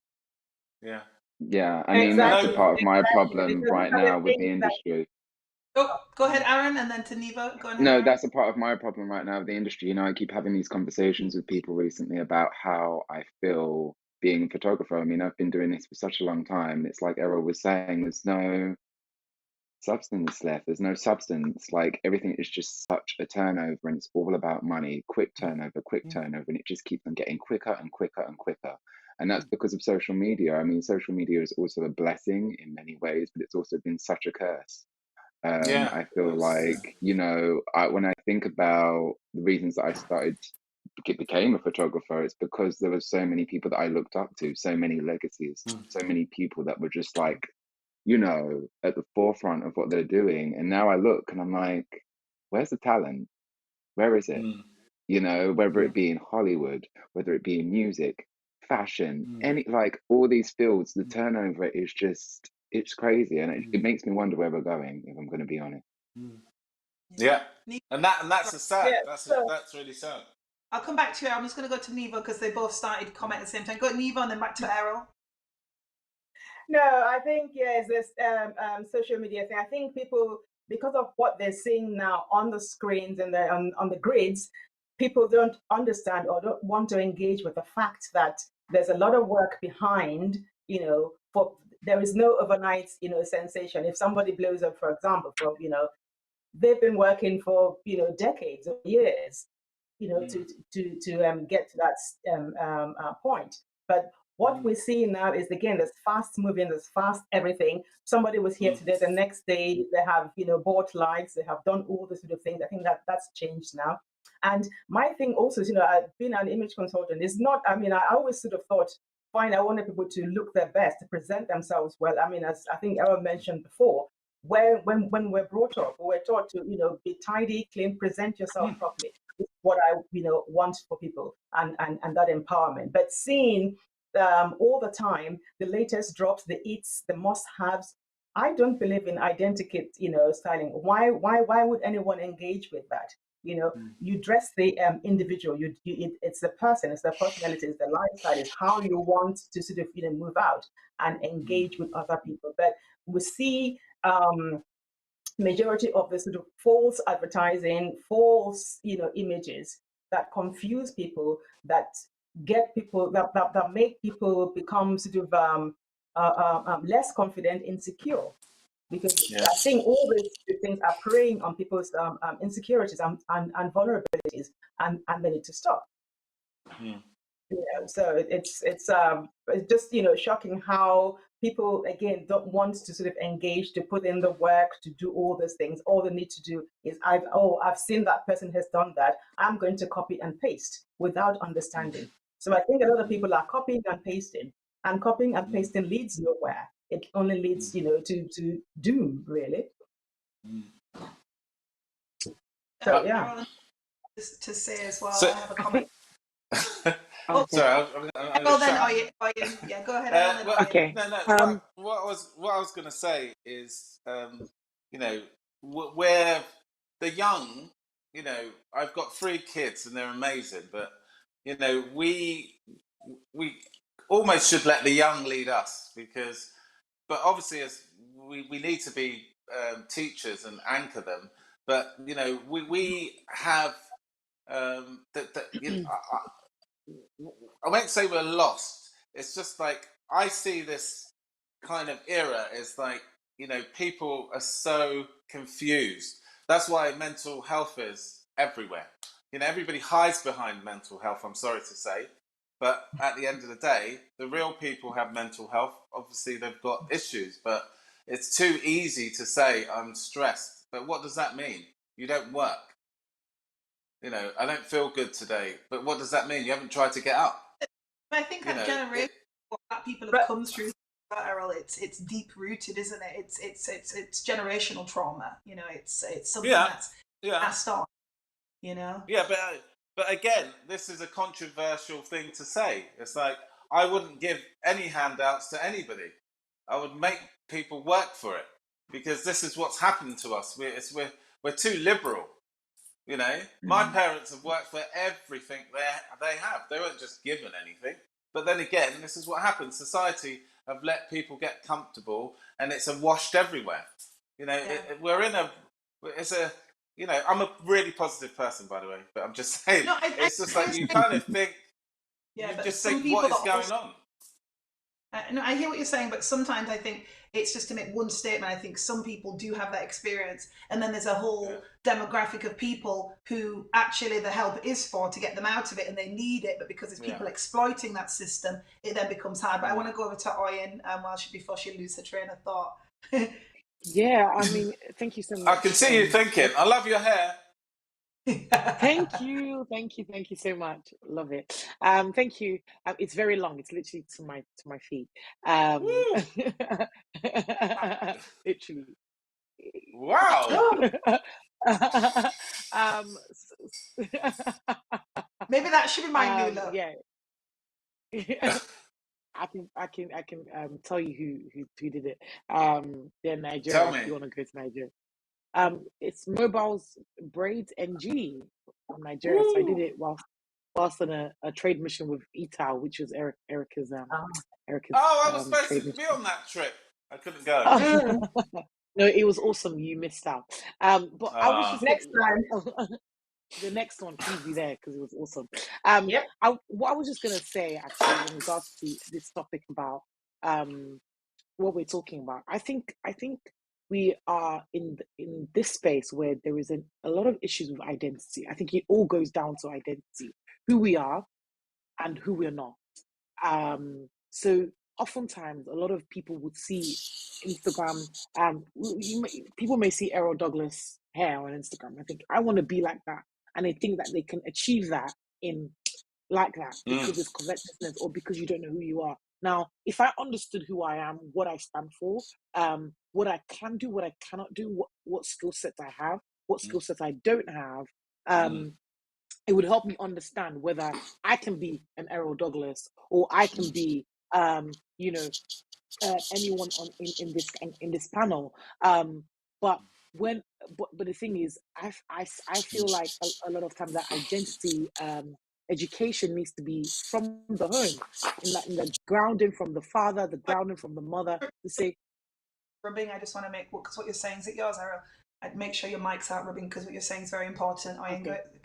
Sorry. Yeah. So yeah, I think there needs to be a grounding from the home, that's done by parents to kind of empower the children, empower young people to say, daughter, I see this ability in you. This is who you are. Now, the woman I am today, I'm so humbled and honored to have achieved so much, but I don't think that I would have achieved the amount of things I've achieved if I didn't have a father who literally really kind of saw the potential in me to say, this is who you are. I have a team of 14 people right now, most of which are young people, under the age of 30. We literally have one person that's over the age of 30 in the team. The people in the team who you can tell have been fathered and mothered well, and they know exactly what they want. And they're very focused in that, and they would work hard. So I have to disagree with Errol, unfortunately, about people not wanting to work. I think people not wanting to work is not because they're lazy, it's because they don't have that grounding in their identity. Now, there's the second kind of people in my that I've worked with, whether it be students, whether it be staff members, are people who I found that actually don't know what they want. So you find them coveting a lot, saying, I want that, but they don't know what it takes because they've not been grounded. And so I'm telling them, say, okay, this is what it takes. You want this? This is what it takes. Are you willing to go through the process? You know, and almost having to do a parent role that should have been done in the past. So it's a very complex thing, the kind of where I see it personally. And I think that identity is at the root of it, and that grounding is at the root of it. Can I just say certain sectors of work? I'm not. That was a generalization, I suppose. But I'm just saying certain sectors of work. That's what I find, especially in my industry. No, that's good, and I love how you articulated that, because when I think of being also, as I haven't said this word for a while in Britain, mixed race, as Aaron is, and raised by a white woman in a black neighbourhood in Leeds, my identity I had to find. And I came from a poor white family. So there wasn't this educational, you go to university, you do this, you work hard. My mum didn't teach me that. So at 16, when I'm running my apartment or flat, you know, hustling to make it happen, I remember looking at a job. I was in school still at the time, doing 3 buses a day. And I remember going, I can't finish my BTEC diploma yet. It's too much. I'm going to have to get a job. And what I realized was, when I did the math, it didn't make financial sense to go to work based on what I was going to get from the government. So I was like, I should just stay on the government. And I'm saying this as a global leader, as a pioneer, who is focused on business that brings American media to Britain and Britain to America and Nigeria. This is my ethos as a company. Now I'm realizing the complete attack against my mind was to think that was what my portion was to be on government assistance in the UK and live in my little box and think that I could only earn £200 a week. Fortunate for me, in 18, I got into sales, that I lived all over the world selling. So I learned, to your point, Ian, about the young girls that was, selling their bodies. They learned that same skill set could be applied in something else. So it's about taking these people and saying, you're a hustler, you're doing this. Actually, you can do that for the world and sell tech or, sell insurance. There's all these things, but nobody's teaching them that. So for me, it's unfair to say that I was lazy and I didn't know anything. Nobody taught me any better. But luckily, I was the 1 in 10 that escaped. And when I traveled at 18, I was like, oh, I'm not the environment I live in. Oh, I'm okay. So travel opened up my mind. So I didn't become a statistic. 10 years of alone from 16 to 26 to figure that out. And then I became a statistic in the positive sense, like, the 1%. So for me, I totally understand what Eryca was saying. And to Owen's point, I agree. We have to, but what are we doing throughout the year to make sure that we're not sitting in this space, having a conversation, venting these issues and defining what it is to be British, to be Black and to be beautiful, and then seeing the same issues happen 365 days a year? What is our responsibility in each one of our sectors, beauty industry? What do we do between now and then so we can see something change? And I'd love to finish with that statement, like, what's our call to action? What's my give it to? The way I see it, because I play in the tech industry as well as the beauty industry, but in the context of this conversation, I would like to focus in on the beauty industry. I think leaders of the industry, different leaders of the industry should actually challenge the status quo of why do we do what we do? Why do we wear human hair extensions? Why do we wear braids to our feet? Why? And actually challenge the status quo and actually educate. Because when we start to understand the roots of why we do what we do, we will find the solutions for the problems that we say that we have, right? From our part. So that's the first thing. And I think the second thing is, we talked earlier on about, it's all about the turnover. It's all about the money right now. Can we actually, humanize back our system? Let's actually say, you know what? You want that lip, like your friend who you were talking about earlier on, you want your lips plump. Actually, do you realize that you are beautiful without your lips being plumped in the way that you want it to be plumped? And these are the role models that, that can help you understand that you are beautiful, and they all come in different shapes and sizes.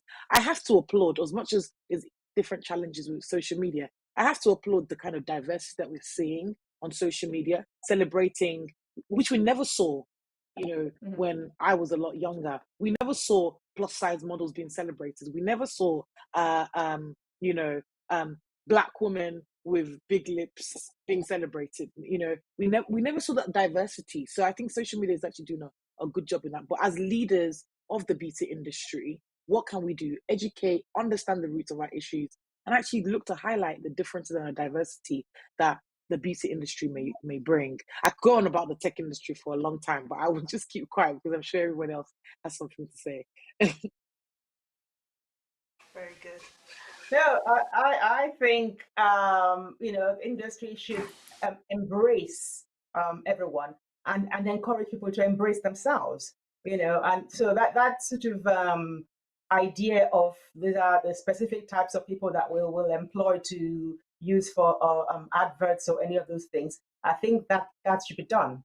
We just need to showcase the diverse people, bodies, men and women that we have in this country and in the world. There is no need to keep perpetuating that same thing of either we're not selling or something like that. That needs to change. We need to understand, that we are good enough. We have to embrace ourselves. We have to reconnect, own ourselves, and just get out there and be proud of who we are. Okay, there is nothing wrong with us, and the beauty industry needs to, because they have this, huge power to flood the media. They should then put their monies where their mouths are and do that and showcase people and not, paint people in, unflattering lights. That's it. That is what I would say they should do. Thank you. It's funny how and as a woman who's struggled with her own identity for years and finally feels beautiful, whether my hair's back, I've got no makeup, and I'm nobody, that I'm still somebody. I think it's about understanding. It's not just about telling, sharing, and speaking it to someone. There has to be an understanding in the subject, that I have an understanding. I'm beautiful. I'm valuable. If they don't have an aha moment, then we're just then that's not happening. Yeah, so it's like, how does that happen? So it's just something from my own experience, and that you have to be open to do the work. Aaron, any final Yeah, comment? I mean, the kind of change that we're trying to talk about here, it's going to take a really long time. This isn't going to happen overnight, and it's been happening. It has been happening. When you think about certain events that have happened, Black Vogue being one of them. I know it only happened once. Maybe it might happen again. That'd be great if it did.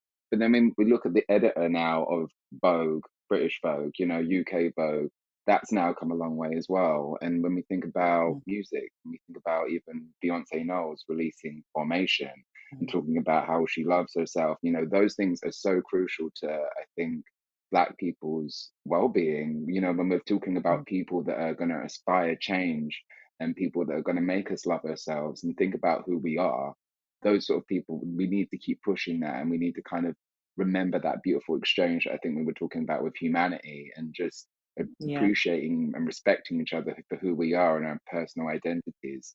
And being rare, being unique, being fearless, all these things are really important. But when we're just trying to be generic cardboard cutouts of things that we see on social media, I mean, these things, they're just not going to change just like that. Yeah, absolutely.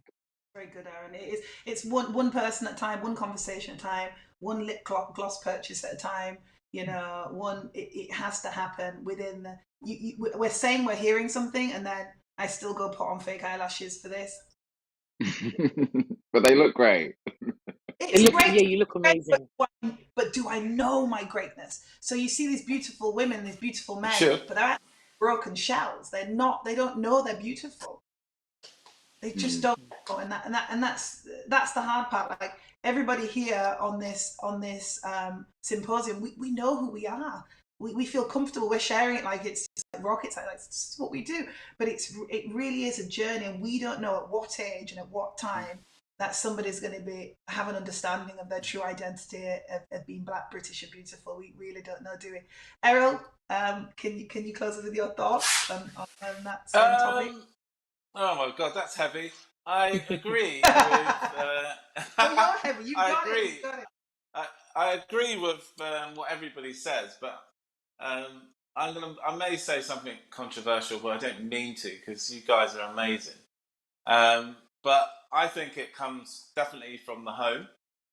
I think we need better mentors. We need fathers to own up and stop letting these beautiful children go to waste because they go off on the street. They do anyway. I'm just saying. I mentor a lot of young people, so for me, it's about mentoring, and we need to kind of we're really family orientated, but we need to be more structured with our own people. That's all. Just come together in a good way, not flipping Gucci or Yves Saint Laurent or whatever rubbish. Come together as people and a nation, you would do well. And my other thing is, and I'm only saying this as an employer, is apprenticeships do work. Yes. Okay. That's good. If you follow somebody around for 2 or 3 years, 4 years, 1-to-1 or a couple of people, you will be the best person there is. If you're fluttering around the winds and not knowing, but we should encourage apprenticeships because and you can flourish in anything. It could be a plumber, it could be a chef, or whatever. It's taking that vested interest in somebody and nurturing them to the point of, they're going to crescendo, they're going to be the best of the best, and we will get somewhere. And at the moment, like I said, we just need to come together. That's all. Just come together. This is our culture is so envied. So just remember, people envy us because they can't get dark skin. They want to go off in the sun. They want to get big lips. Blah blah blah. I can go on, but they want to emulate us. So I'm not emulating anybody else, am I? So it is so. That's why I think it's so hypocritical of when people, there's too much blame in the world anyway. But people are so hypocritical and they're so easy to blame others, and especially who gets the brunt of it. I say the brunt of it is always black society. It's crazy, absolutely crazy. So yeah, I'm black and I'm proud. That's amazing. Thank you, guys. Can I just say this was so rewarding. I'm so thankful for the invitation. Let's have a party. Let's get together. Next week. This was so fun. Well, this is the whole point. When you think about Black Britain and beyond, it's like, for me as a Black British woman, particularly, dominating the States, for me coming back here, I left here because there weren't opportunities here. I left here because I wasn't understood and I was the minority. And then you go to America and everybody loves you, and I'm not Northern. I'm just British. I just get to be Black British there. And then I come here and then you're not Black and you're not this and you're Northern and all these labels from my own people. I'm like getting beat up. Like, guys, stop. Let's just figure this out and start, affirming each other, supporting each other, and, to think that we've had, Dr. Keith L. McGee, who is a friend and mentor of mine, who I worked very closely with his Social Justice Institute in Boston. I've watched this guy do brilliant things. To think that, he's moving and shaking things in Britain, it's because it's hard to get us together as Black people and unite and be reliable. Work. And, for me, it's just an encouragement for, if you're watching and listening to this, all our viewers that we've had, we want to hear from you, Black Britain and beyond. We want to have Black, British and beautiful next year, because if we're not having conversations throughout the year, not just once a year, and as Errol said, having these mentorships and creating family, it all starts with family. I came from a broken family, listening to, Neve came from a secure family. There's a sense of identity and sense of belonging when you come from family. So we have to be Black, British, and belong as a family together. And that's how we start seeing a feeling of freedom in our workplace. My name's Nkemakola Manyao. I say Kem because ain't nobody can say Nkemakola, and, oh, she's an African, straight away I get labeled. That's okay. I like being Nigerian. I'm proud to be Nigerian. But when do we just get to be British? when do we just get to be? When does our identity not determine because of our skin color, but because of our character and our greatness? So I'm just excited for what Britain has to look forward to with the leaders that this project today and who will continue to be added to it. So thank you so much to all of you. Ian, you're amazing. Nevo, of course. Thank you. If you're ever in Knightsbridge, guys, please pop in and I'm say going to come hello. get my hair done. Yes, we'll do. I'll come in to get my hair done. Listen, I never invited you to get your hair done. I'm talking about come in, have a coffee, say hello, because this panel has been amazing. So I'd just like to... And then we can talk ahead. Yes. Exactly. No, but here's the thing. If it wasn't for the Ericsson and the Dr. McGee's, we wouldn't be in this room together virtually having this conversation and being held accountable. When we all get off this call and finish the set, we're going to do something different tonight. We're going to do something different tomorrow because we've been held accountable in this conversation. So for me, this is really, really encouraging. And, even now as I strip my hair back, I'm like, what identity do I want with my hair that it doesn't steal my identity, but complement who I am in character? I feel a spiritual post coming. All right, guys. Well, thank you so much. We're very grateful for you. Thank you. Thank you so much. Thank you. Of course, back to you. Thank you so much to our panelists. Talk to you soon. Thanks. Thank Bye. you. Thank you. My goodness me, what an absolutely spiritual is the word that they use. So I'll use spiritual and also compelling conversation. A huge thank you to Kem and Yanwu for being a formidable moderator with that esteemed panel who were discussing Black Britishness and Black beauty. And they went beyond, they absolutely went beyond, but it was been absolutely thought-provoking. I loved every single minute of that, and I certainly hope you did too. And she's right, you've got to be all different and feel different after listening to that conversation. And I promise you we have much more of that over the next 2-3 days. Well, from a time when beauty products and the companies and publications were basically excluding Black men and women, we're now at a time now where Black men and Black women are being embraced, and we're witnessing them becoming, creators of content, creators of products, creators of businesses in a way we've never seen before. That Black power in the beauty industry is formidable and inspiring. You only have to look at the likes of Pat McGrath as an example and a testament to that. But if you look at our panel today in terms of progress and navigating the corporate and creative world with their skill, with their talent, with their Blackness, I think it gives us hope. The future's so bright, we have to wear shades. Well, we're going to take a 10-minute break now and return to you for a deep dive into Black business and entrepreneurship with Eryca Freemantle and the formidable Cheryl Mabry McKizzak. You must not miss that. But we'll also be looking at the harsh realities of mental health, which our previous panel had touched on a little bit, and the Black community, and that will be with Keith McGee and Gareth Wally. So take a 10-minute break and join us again then. See you soon.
Hello, everyone, and welcome back to Black British Beyond, the symposium, a 4-day symposium 2021. Today's focus is Black, British and Beautiful, Inside and Out. And we're exploring the notion of Black beauty, the role the industry has played in empowering and disempowering Black women. And of course, we're looking at mental health and well-being, which is a topic of our first discussion.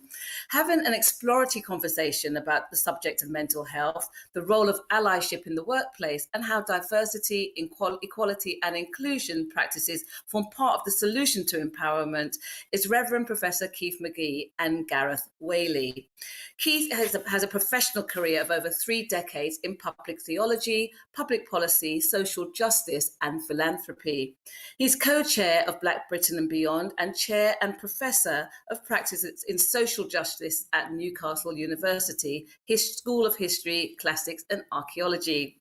Gareth Whaley is an alumni at Newcastle University. Since then, he has spent 20 years in HR leadership roles at a number of UK and multinational organisations.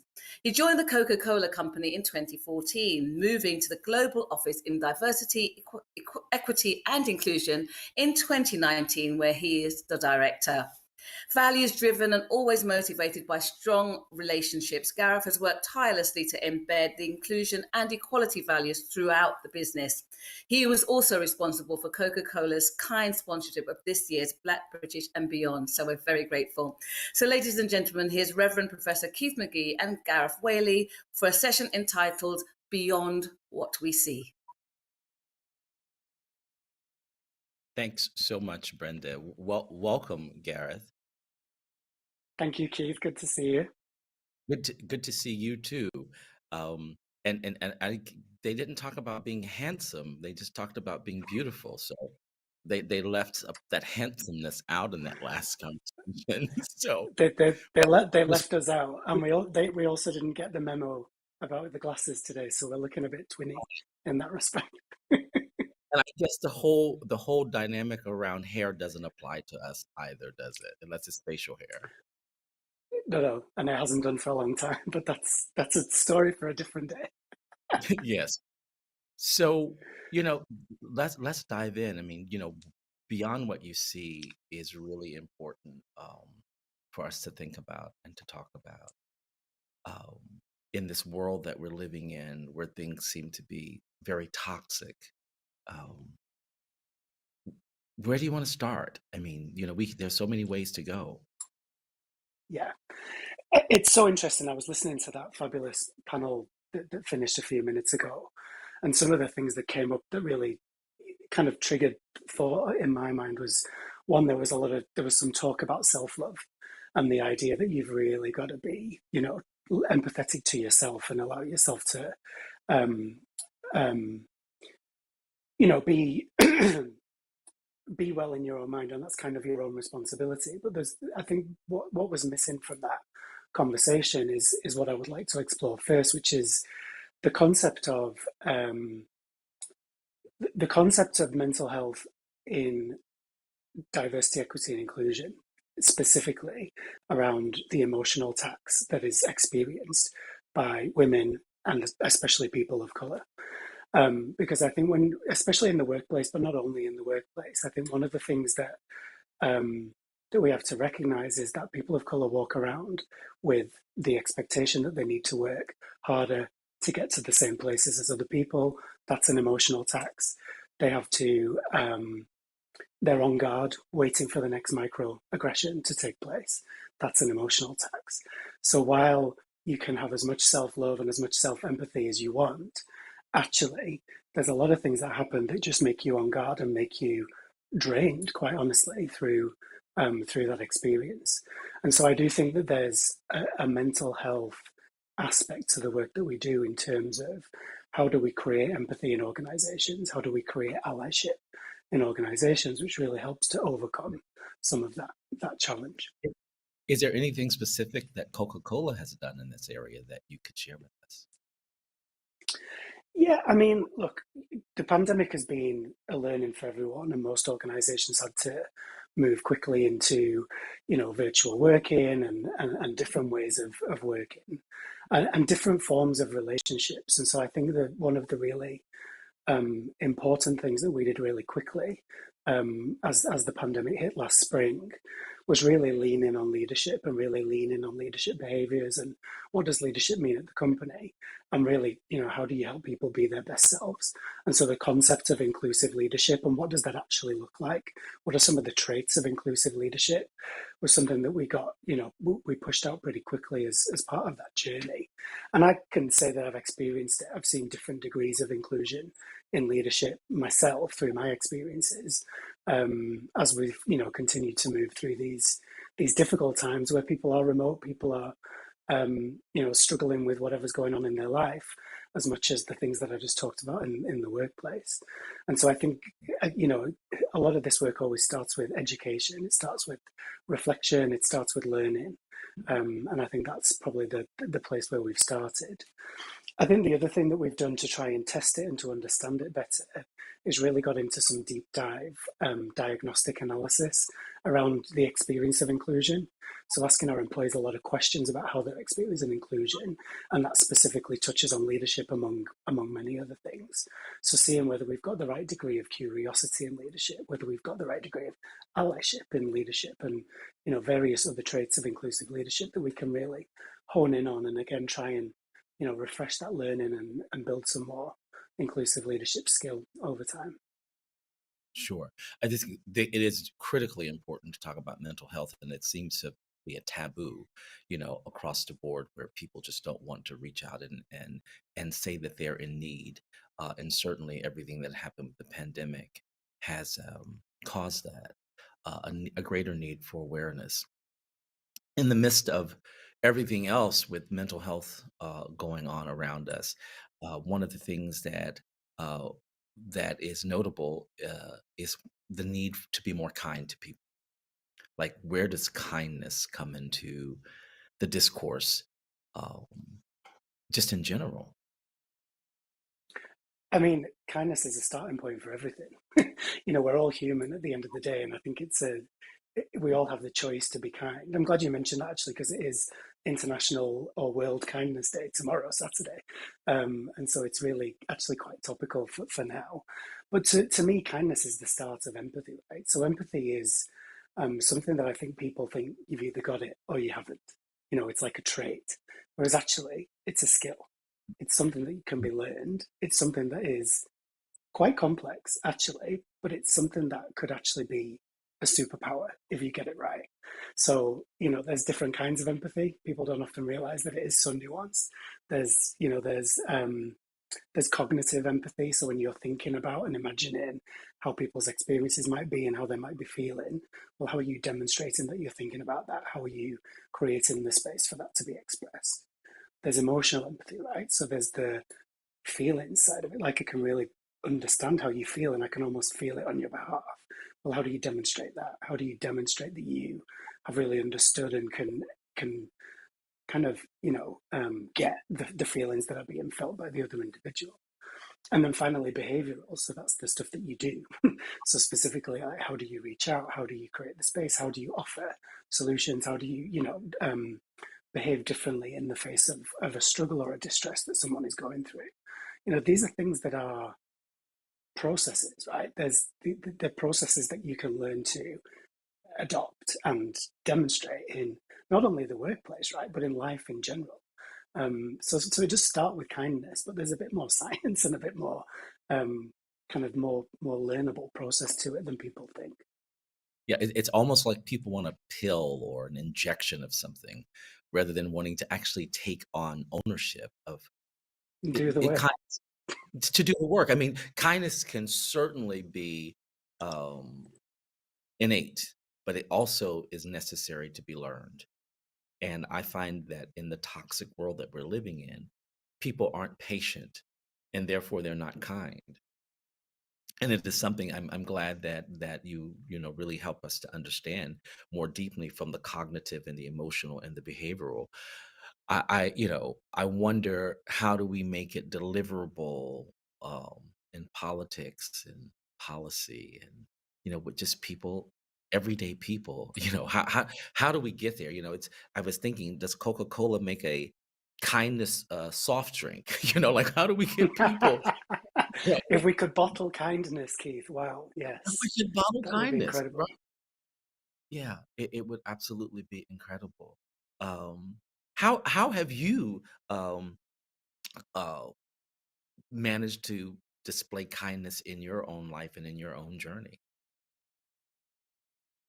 Do you know, I think I've learned a lot as my career's gone on. I think sometimes it depends on um, where you're working in terms of the industry and the people that surround you. You know, I look back on some of my previous career experiences and I look back on myself and I don't necessarily like what I see. I think I've learned to be more kind and more empathetic over the years. Um, I think part of that comes with maturing, you know, as well. I think as a human, you get to know yourself better. You go through more of your own experiences, more of your own distress, and you're able to project back on, well, what would I have wanted somebody to do to me if I was in that situation? Um, but I think this work in particular that I've been doing for the last 2.5 years has really taught me a lot about the world. I mean, it's a constant learning journey. I mean, for those of the audience that haven't seen my profile, I spent a lot of my HR experience actually in the reward space. So I was always looking to how do we incentivize people? How do we give people benefits that they're going to enjoy and that are going to be valuable in their lives? You could argue that there's a kindness inherent in that, but actually switching lanes and moving into DE&I in 2019 was really, really eye-opening. And the driver that brought me into it was actually really starting to understand the links between recognition. So within the reward space, we looked after recognition, but the behavior of recognition as an inclusive behavior and the link between that inclusion that's created by recognition and well-being. The fact that you can drive greater health outcomes through workplace behaviors and leadership behaviors, just all of this coming together was just, it just really, you know, set my hairs on it. So when I got the opportunity to come into this job and spend more time really thinking about inclusion more deeply, yeah, it's been a life-changing learning experience actually. And what I've been able to do with it is, you know, on a global stage, which there's not many stages more global than the Coca-Cola stage, right? But to be able to bring the thinking and the learning that I've had into, you know, programs and practices and initiatives that help to improve that experience for thousands and thousands of people in almost 100 countries around the world. It's amazing. Yeah, yeah. Thank you for that. You know, one of the things I also wanted to address and chat with you about is the idea of allyship. You know, for me, my work is really about the deconstruction of race. I get into so many challenges when I bring that up. We know that it was a social construct, and while it was created, and it's just become very toxic for the world to have these lens of race. And I just believe that when we get down to the core of our humanity, you know, kindness, empathy, all those things that we all need and desire those equally. Um, I'm really curious in, you know, here we have largest brand uh, in the world, Coca-Cola, and we have you as a white man leading this global element of diversity. Um, oops, and Nice ringtone. this global work that you're doing. How do you pull all of these pieces together? Yeah, listen, you know, when I was offered this role, I had to question myself. It's like, am I the right person? Do I have the experience that can do this work from a life perspective? And honestly, Keith, when we talked about having this conversation today, I was a little bit like, ooh, am I qualified for this conversation? But actually, yes, of course I am, because the reason is, yes, I have privileges. Absolutely, I do. I was born in white skin in an English speaking country in a male body, which I identified with. So huge amounts of privilege there.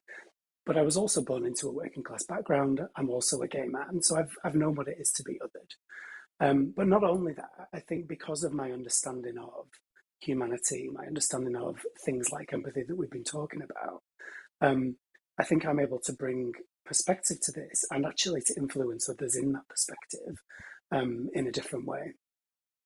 As an ally to all people, right? I mean, I don't want to call out a specific community unnecessarily, but seeing as we're here at Black Britain and beyond, let's talk about being an ally to the Black community. I will never understand what it is to be a Black person in Britain.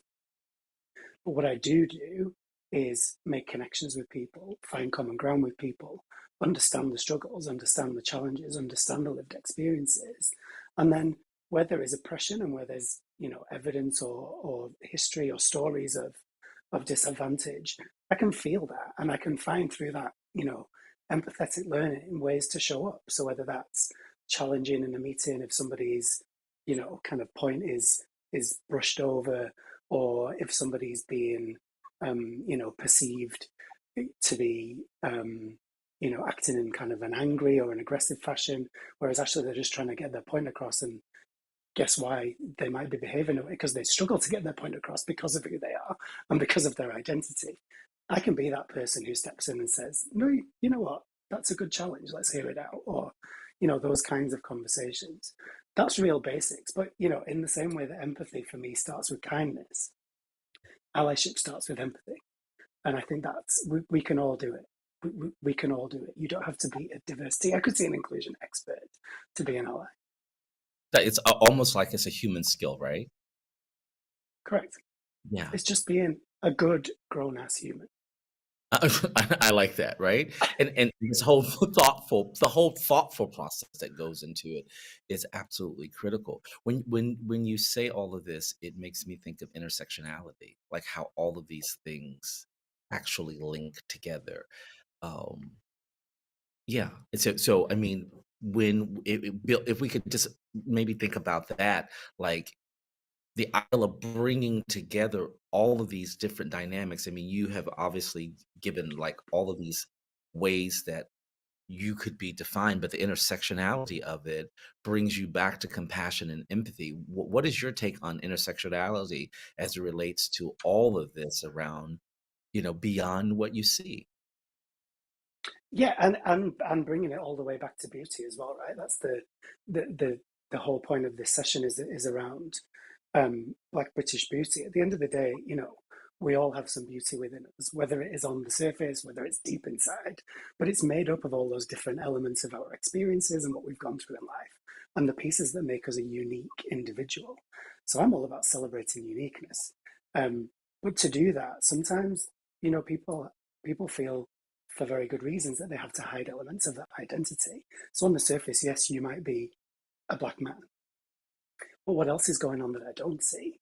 If I can make that connection with you as an ally, if I can stand up for you and own whatever it needs to be owned in terms of creating the opportunity or opening the conversation, that allyship is giving you the opportunity to bring those beautiful elements out.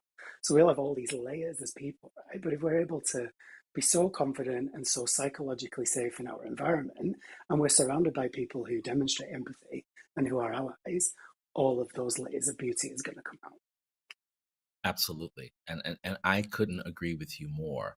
I really think about a younger generation navigating this space in this toxic and world that we're in. I wonder what do we say to them about being more than what social media is telling them to be, being more than, whether or not they can have the latest moves curated on TikTok. Like what is our message for them? By the way, Because none of my moves are on TikTok, by the way, just mine in either. case you were. Yeah, do you know what? I've always been semi-skeptical of the whole generational diversity thing, because I think it's just about youth culture. Essentially, you were a youth at some point in time, and whatever was going on, you sort of carry that experience with you. But I am seeing some evidence that with the Gen Z, as it's called, so I guess that's around the under 25s by now. There is some evidence coming through that they do think quite differently, and that they own identity and self-worth in different ways, rejecting labels, demanding more of the world in terms of inclusion and diversity. And so companies would be stupid to think that they can get away with not being ready for that. I'll give you an example. Some recent research, and I hope I don't misquote this, but I believe it was Gallup, apologies if I misquote this, revealed that in the US, 16% of Gen Z is LGBT. And if you add the Q, it goes up to 30%. So for an organization, that's almost a third of your future talent and almost a third of your future consumer base identifies in somewhere along that spectrum. So if you're not doing the things that demonstrate not only like a welcome, but actually allyship and a true kind of understanding and a true empathy with that element of identity, then you're missing out on all sorts. I think the other thing about that generation is they've grown up in the social media age. They've grown up with the world as we kind of live it today. And so I think what we need to be telling them is, while that is part of your life and that's part of your identity, back to the previous panel, love yourself, own that for yourself, look after yourself, and actually don't be scared to demand more. I think they're uniquely placed to come into the world of work, especially with much stronger demands and with more choices to make. Yeah, thank you, Gareth. Wonderful. We could do this for the rest of the afternoon, but I think they want to hear from others besides us today. But thank you so much for this. Thanks for having me. Conversation, and thank again to the Coca-Cola Company and Coca-Cola European Partners and Costa Coffee for you all being our presenting sponsors for Black Britain and Beyond this year. Thank you. We're delighted to. Thank you. Thank you. Back to you, Brenda. Thank you very much, Keith, and thank you, Gareth. And once again, thank you very much to Coca-Cola for their kind support. Again, another compelling conversation. I think the DNA of Black Britain Beyond has got to be powerful conversations, because we've heard that the last couple of days of the symposium, it really has been an honor to host them, but more importantly, to listen and learn from the people that we've had as guests. So thank all our contributors from yesterday, today, and advance. So if you haven't booked for tomorrow, Saturday, we'll be discussing masculinity. And on Sunday, we'll be talking about Black identity and activism. So put that in your notebook as a must be present. We're going to move on to another conversation now, another gripping conversation between two phenomenal women. Black British and Beyond co-chair and founder of Embracing All Tones of Women, Eryca Freemantle, returns for a frank and informative conversation about the beauty industry and where women and products come into play. She has 35 years of experience as a businesswoman, consultant, and coach. Now, Eryca will be having an in-depth and analytical conversation with the dynamic and inspirational executive Cheryl Mabry McKissick, president and co-owner of Fashion Fair and Black Opal Beauty. Cheryl has an awe-inspiring history of stellar success, igniting growth in business by building world-class management teams, leading digital transformations, raising capital for investors, and penetrating multicultural markets. Here's one example of this powerhouse woman and how she's earned her stripes. In her role as Vice President of the Americas at US Robotics, Cheryl led sales, marketing, and business development operations spanning 2 continents for high-growth, publicly traded companies shortly after the initial public offering. Hear this. Her team increased revenue from $80 million to $2.2 billion in 5 years. It's safe to say that when it comes to business, she knows what she's talking about. So let's not waste no time in hearing from these 2 phenomenal women. Ladies and gentlemen, talking Black business and beauty, welcome Eryca Freemantle and Cheryl Mabry McKissick.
Hello. Hello, Cheryl.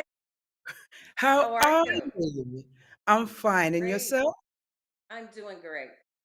Really, really good to have you. I'm so excited. I've been waiting for many weeks for today to happen. So it's a pleasure to see you. You're looking beautiful. Well, thank you, and so are you. In the One afternoon try. and morning for me. Yeah, one has to try, right? Yeah, we have to try. Have We to. have to try. We have to try. So, Cheryl, as I said, it's an honor and a privilege to have you here. Could you please tell our audience who you are, what you've done, and what you continue to do? Well, first of all, let me say thank you for having me. It really is an honor to be speaking to you guys today. And, I've been looking at all the things that you've been doing over the last couple of days, and it's really pretty phenomenal. So I really am delighted to be a part of it. This is, one of my favorite topics is to talk about entrepreneurship, beauty, the cosmetic industry, and just overall business opportunities for people of color. I have, spent my career starting out in a corporate area with IBM. I spent 15 years with IBM in a variety of different jobs, management opportunities, and really found that my calling was really more in the entrepreneurial spectrum.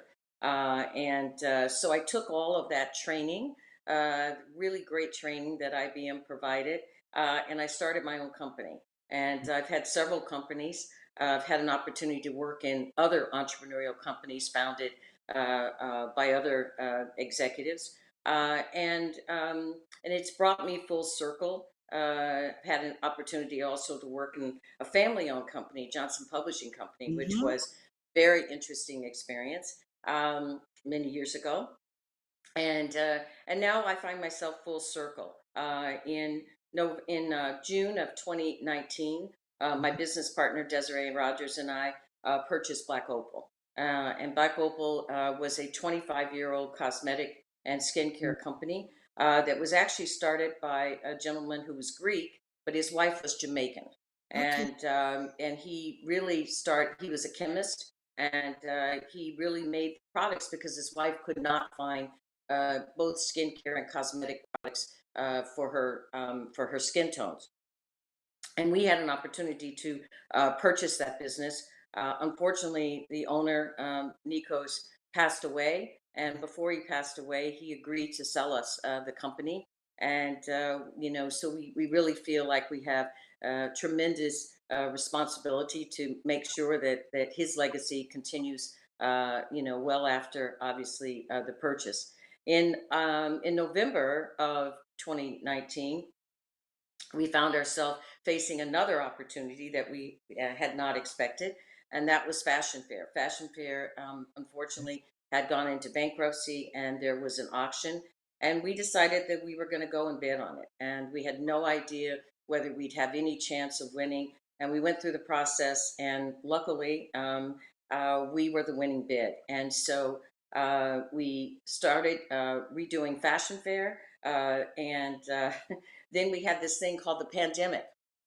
Yes, Yes, you know a little bit about that, right? I And then do. Just a little bit. that happened in the February March timeframe. So here we were with two companies, two beauty and cosmetic companies, in the height of the pandemic. And I'm blessed and fortunate enough to say that we were able to get through that, and we successfully rebirthed, as we like to call it, Fashion Fair in September of 2021 with Sephora, and we've managed to continue to grow Black Opal. And currently, we sell Black Opal in some selected areas in Europe and definitely Africa, South Africa, and then we also sell it in Walmart and CVS and Rite Aid and Target and Ulta. That was a beautiful introduction. And as you were speaking there, so many things went through my mind. especially fashion fair. I mean, you have to be a certain age to know fashion fair and understand the history and how many lives fashion fair actually saved. And also Black Opal. I didn't know that the his wife was actually Jamaican, so the previous Yes, owner.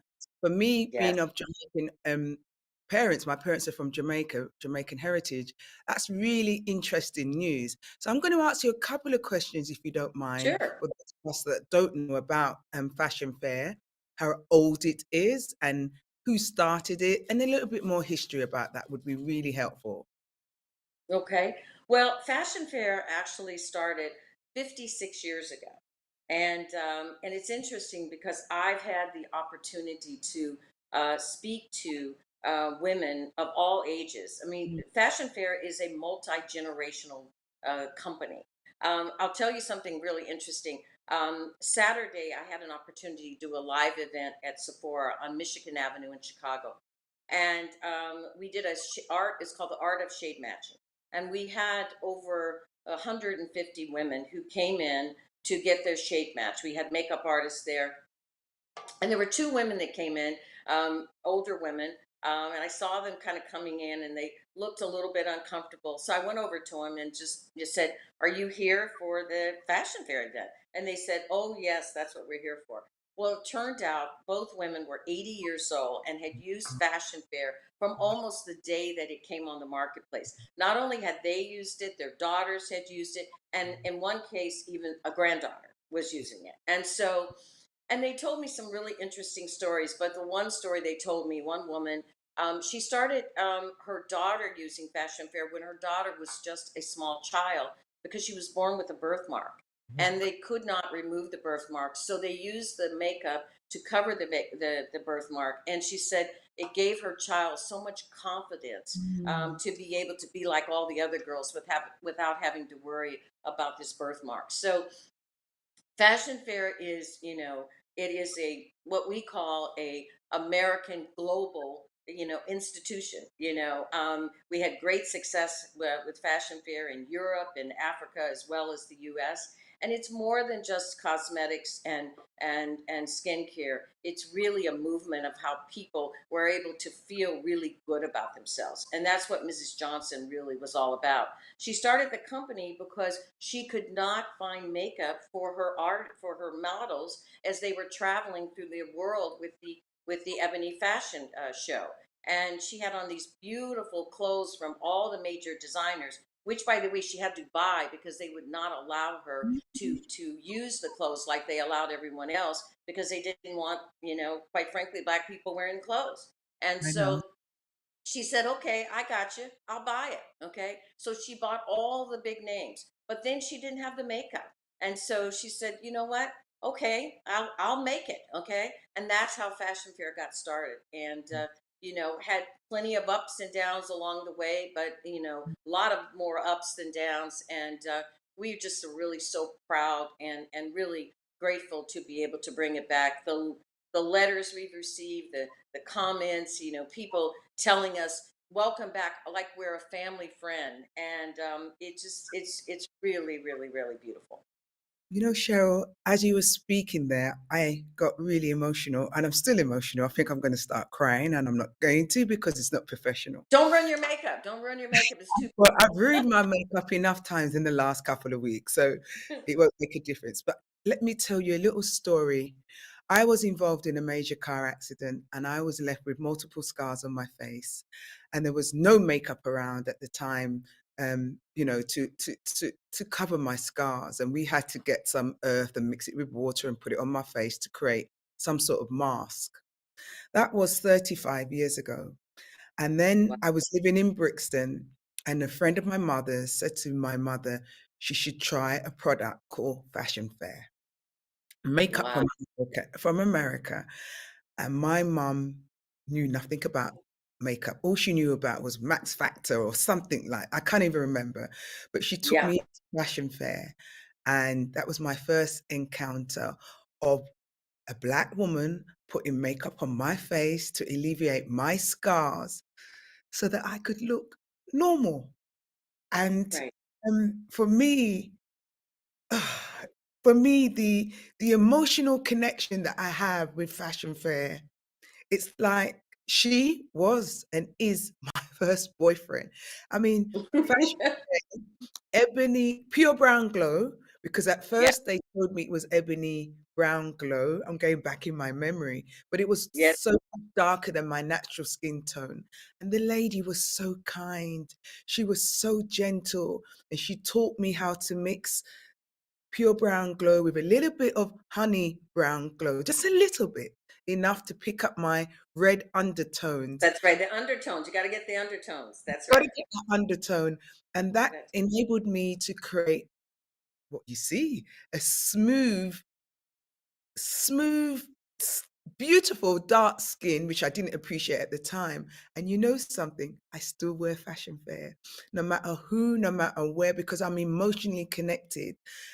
Fashion Fair saved my life. So that's why I'm a little bit teared up. I understand those women who came that were 80-year-old. I mean, I'm not far from 60 myself. So for me, I really understand that bond. It's such an emotional, it's gone beyond the aesthetics. It's about life saving and having the right undertone, Cheryl, as you said, because there are so many brands that make makeup for women of color and they haven't got a clue. So, yeah, so that's my little snippet that I wanted to share with you. Well, and I will tell you one thing I think is really important. When Mrs. Johnson um, brought out Fashion Fair, 56 years ago, Wow. one of the things that she also wanted to do was she wanted for women of color to be able to have the same experiences that all women had. You could go to the drugstore, back then, and you could buy, there were some brands out there that were, focused on women of color, but you couldn't go into a department store and have that same experience. To walk in there and have someone say, let me test this out on you. Let me show you what you would look like. Let me have you experience, this. We didn't have that back then to experience. And so that's also what Mrs. Johnson created, was that we were going to be treated, the same way that other women were treated. And by the way, women of color, Black women,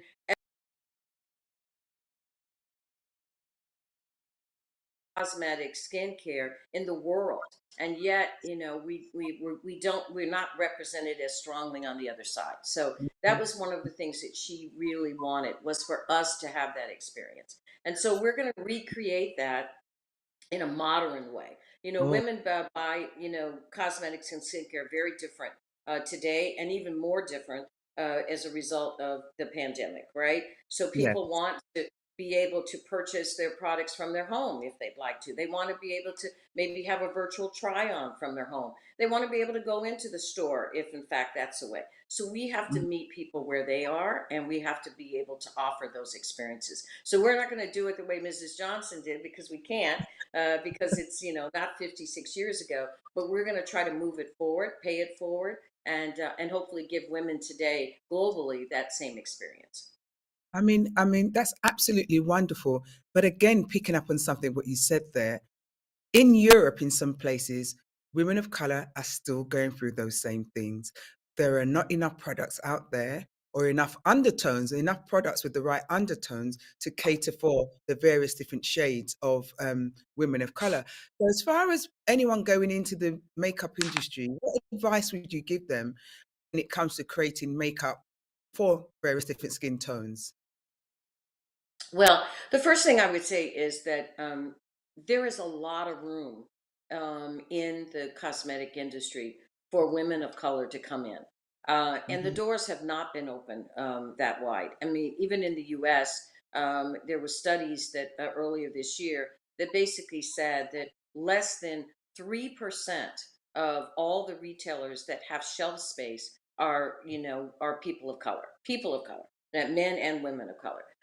So there are a lot of different things that are going on here. I don't think they've come across the pond yet, but where the retailers are trying to increase that percentage. So you've got the 15% pledge, and the 15% pledge is where retailers are saying they're going to pledge to have 15% of their shelf space actually occupied with brands that are owned by people of color. Okay, so And then we have things such as, you know, people having to publicly disclose, you know, what percentage of their employees are people of color. Okay, so there are things like that, movements that are going on, and I will say there has been some movement, but not enough. Not Okay, enough. and so there's plenty of room there. I think that those of us who are in and who have been fortunate enough to crack the door a little bit, we have to also bring others along with us. I got an Mm. opportunity a few months ago with a program called the Small Business Revolution. And they asked me if I would be a mentor to a young woman. Her name is Tamika Jones. And she started a company called Lip Esteem during the pandemic. Obviously, a lipstick company, a pure natural vegan I have lipstick company. heard of her. Yes, I've heard of the Yeah, brand. Yes. and Mm. so I said absolutely, and we have formed a sisterhood. You know, she's just coming into the business. I've been in it for a while. I was in it with Fashion Fair back in the day with Johnson Publishing, and so Mhm. they're very simple things that we can help them with. You know, helping them source their components, giving them, you know, giving them the experience that we've already had. And so the advice I would give is, first of all, think in terms of what product can you bring to the marketplace and be different. What's your you know, differential? Okay, for Tamika, it was about having the lipsticks be all natural, all vegan, having all kinds of wonderful things in it, you know, that are good for your lips as well as, you know, look good on you. And Mhm. so first and foremost is make sure your idea really has, you know, some differential in it based on what's on the market. What experience are you giving that's not already out there? And then Mm. the mentor piece is very important as well.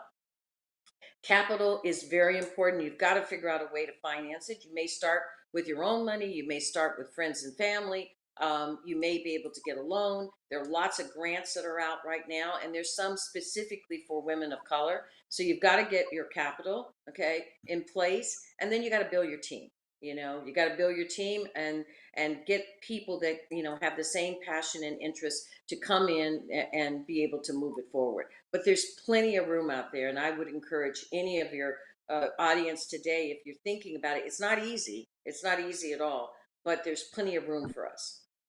I totally agree with you. I mean, myself being a makeup artist, I find a lot of makeup artists now want to, especially if they've been in the industry for, say, beyond 5 to 10 years, they want to launch their own makeup brands, but they have no idea where to start. And I always say the best place to start is at the beginning, to understand business, because makeup is just about the application. No disrespect to makeup artists. And I think I made a comment this morning. In my opinion, you can only do makeup artistry for so long, because you have to start looking after your body and you have to start thinking about your back. At the same time that you're doing that, you can do, whether it be a business course or find yourself a mentor. But I think it's important that you try and pursue business when it comes to makeup artistry. I mean, what do you think?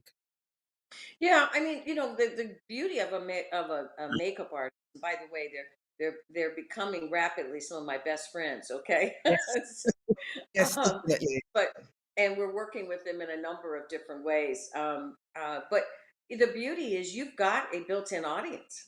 Okay, so the cost of trying to try out a few products.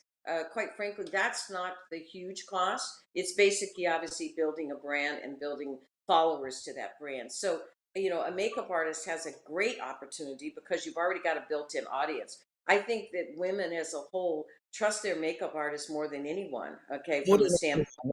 And Yes. and to be honest, that's one of the reasons that Black Opal and Fashion Fair, you know, have been able to, you know, survive through the test of time. Black Opal, especially, has long been known as kind of a have a cult following within makeup artists. I mean, you know, they may have a lot of different products because all makeup artists use a variety of different products, but they have their Yes. go-to product. And our foundation stick has been, you know, named over and over again as that one of those one, you know, if I had to go to a desert island and I could only take one thing, that's what I would take, you know, the Black Opal foundation stick and all the different shades. But so I think it's a great way to get started. Test it out on some of customers. Sometimes you have to start small and then build, but that's okay. That's the way we all start. That's how we all start. And with Black Opal, tell me a little bit more about Black Opal, because it's not a product that we actually have over here in the UK. Yeah, well, Black Opal actually is. We have Black Opal throughout some of the European places. It's very big in South Africa. We have quite a big Mm. distribution there. Black Opal is a masstige product, okay, and it's sold in distributors and mass retailers. So what we like to say about Black Opal is it's a unbelievable quality, but it's high quality at an affordable price. And all of the Black Opal offerings are under $20 US. So, Okay. it's a different offering than Fashion Fair. Fashion Fair is prestige, obviously sold Yeah. in Sephora.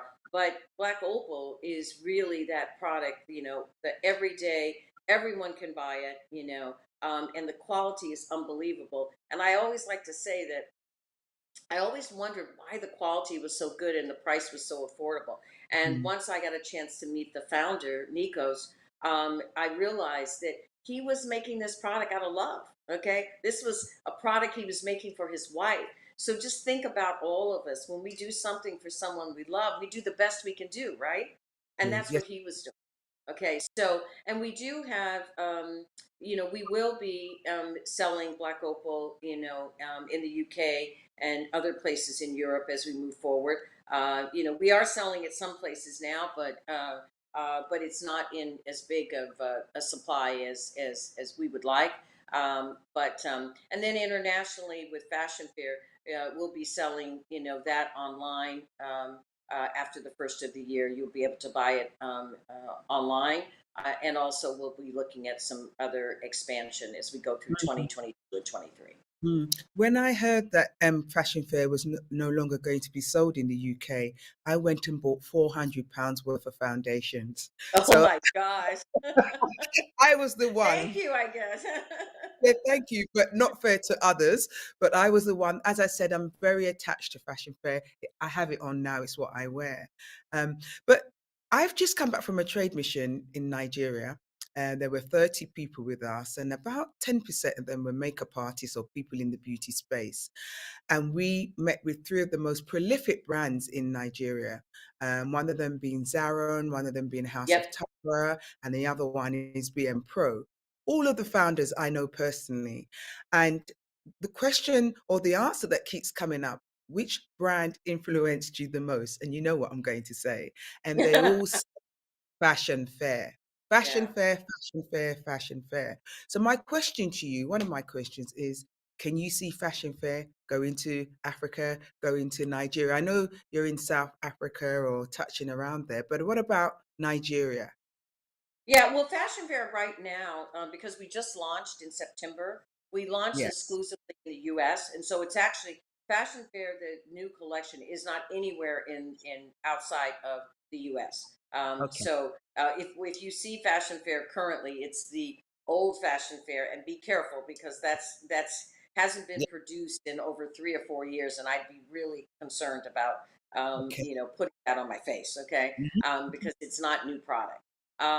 So we are definitely Fashion Fair did great business in Europe and Africa. As a matter of fact, it was one of the top selling brands. We absolutely have plans to come. We were selling it in Nigeria at one time, so and all through Africa, quite frankly, and all through Europe, and it was huge in the UK and Yeah. France. So we're going to be back, and you got to take one of the things that you learn as an entrepreneur is you can't do it all at one time.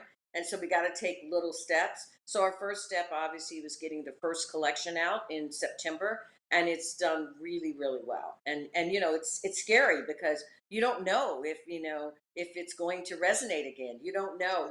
We had to reformulate everything. It's a lot of the ingredients that we used before aren't even available anymore. The products are clean now. The products are vegan. I mean, but they still give you that same color, that same shading, that same match that you had before. So now that we've gotten that passed, we're now moving on to looking at expansion. And as soon as we can do it in the proper way, we will do that, because we have lots of customers. Women write us even today and say, when are you coming back to the UK? When are you coming back to Paris? You know, I'll tell you one other funny story is that on Saturday, women brought in their old fashion fair product, and you could see that it was just a little bit of color around the rim.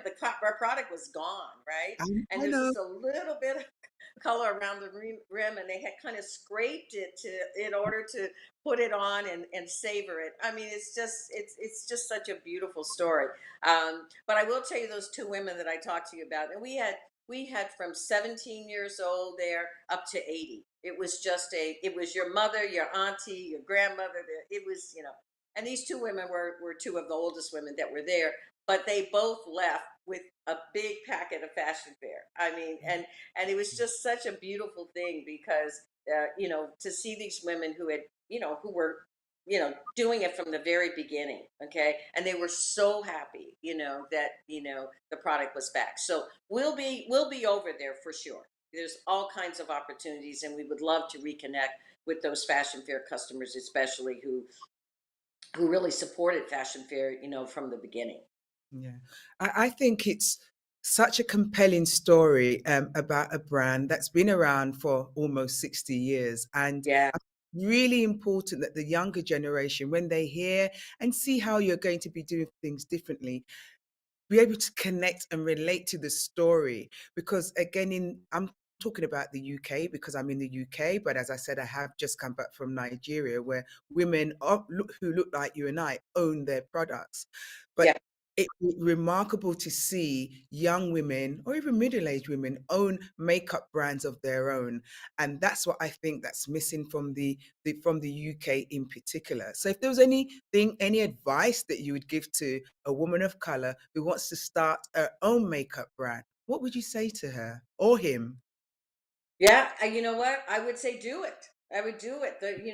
Again, you gotta, there's some steps that you need to take, but I would definitely say, if you look at the numbers relative to, the addressable market, the market is huge. Okay. I mean, it's a huge market.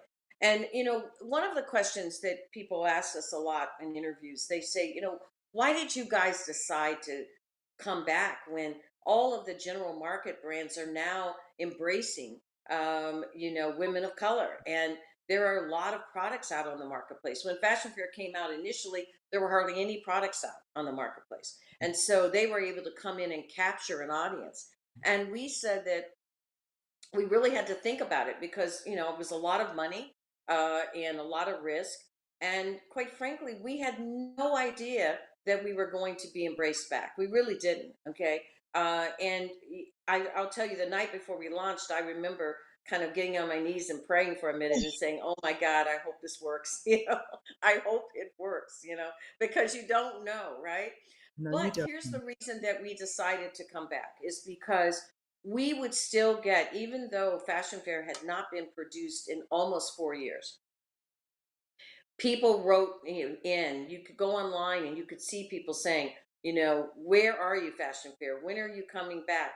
Where can I get it? And the other thing we saw, we would go on places like eBay, for example, and Mhm. the people were selling their old Fashion Fair for outrageous prices. Outrageous prices. This was old product. Okay, I'm not even sure it was good product. It was old product. Being a makeup artist, makeup doesn't last forever. Okay, That's and a so, by date. absolutely. So we saw people buying it. I mean, they were buying it, and actually thanking whoever was selling it for having it available.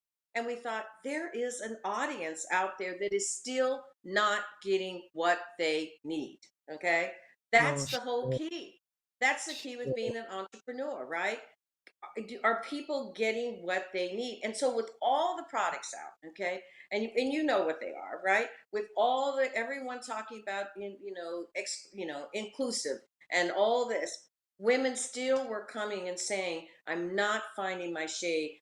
You're not, the undertones are not being, worked properly. There's something about, what I had before I can't find today." And then the other reason, and I'll end with this, is that we have got to take our place on the other side of the table. Okay, Yes, why should we only be the consumers?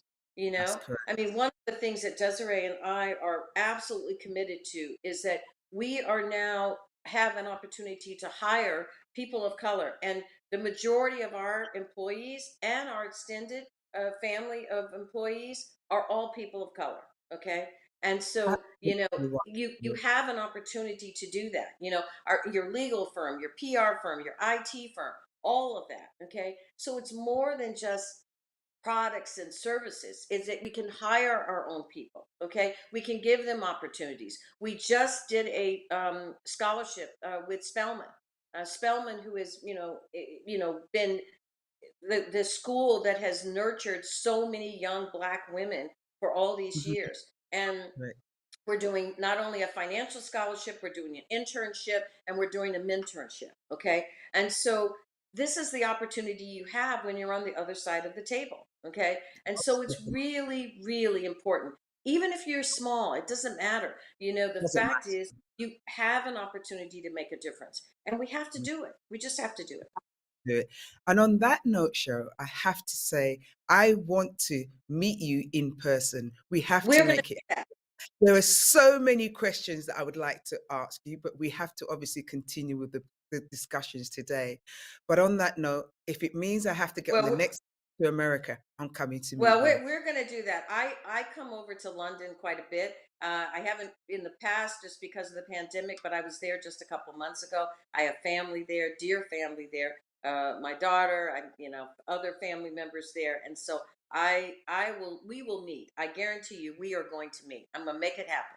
I look forward to it. And on that, Okay, thank you for having thank you me. so much. It's my pleasure. All Take right, care. take Take care. care. Bye bye. Bye-bye.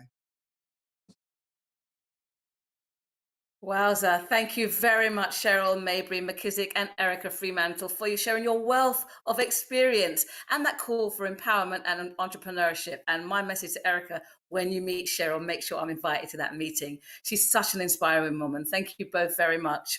Well, before we end the event today, it's gone so quickly and it's been so compelling. It's the final session that we have here. And before we have 2 more days, as I mentioned, one on masculinity and one on Black identity and activism. But to end the event, we'd like to share our closing remarks with another amazing and brilliant Black woman, a patron for Black British Beyond, Dawn Butler MP. Dawn is a British Labour Party politician who has been a Member of Parliament for Brent Central since 2015. In 2017, she was promoted to the Shadow Cabinet as Shadow Secretary of State for Women and Equalities. Sharing some thoughts as a Black woman and politician, please welcome Dawn Butler. Thank you very much to the powerful Brenda for that introduction. Very much appreciated.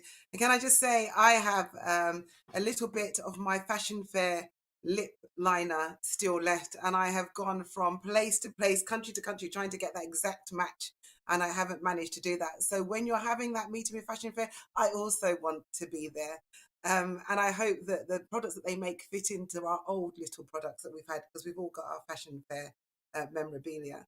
But it's great to be the closing of Black Britain and Beyond. And I want to thank, I've listened to some of the sessions and they've been pretty phenomenal and amazing. And I also want to thank Keith McGee for everything too. And let me just first of all touch on hair.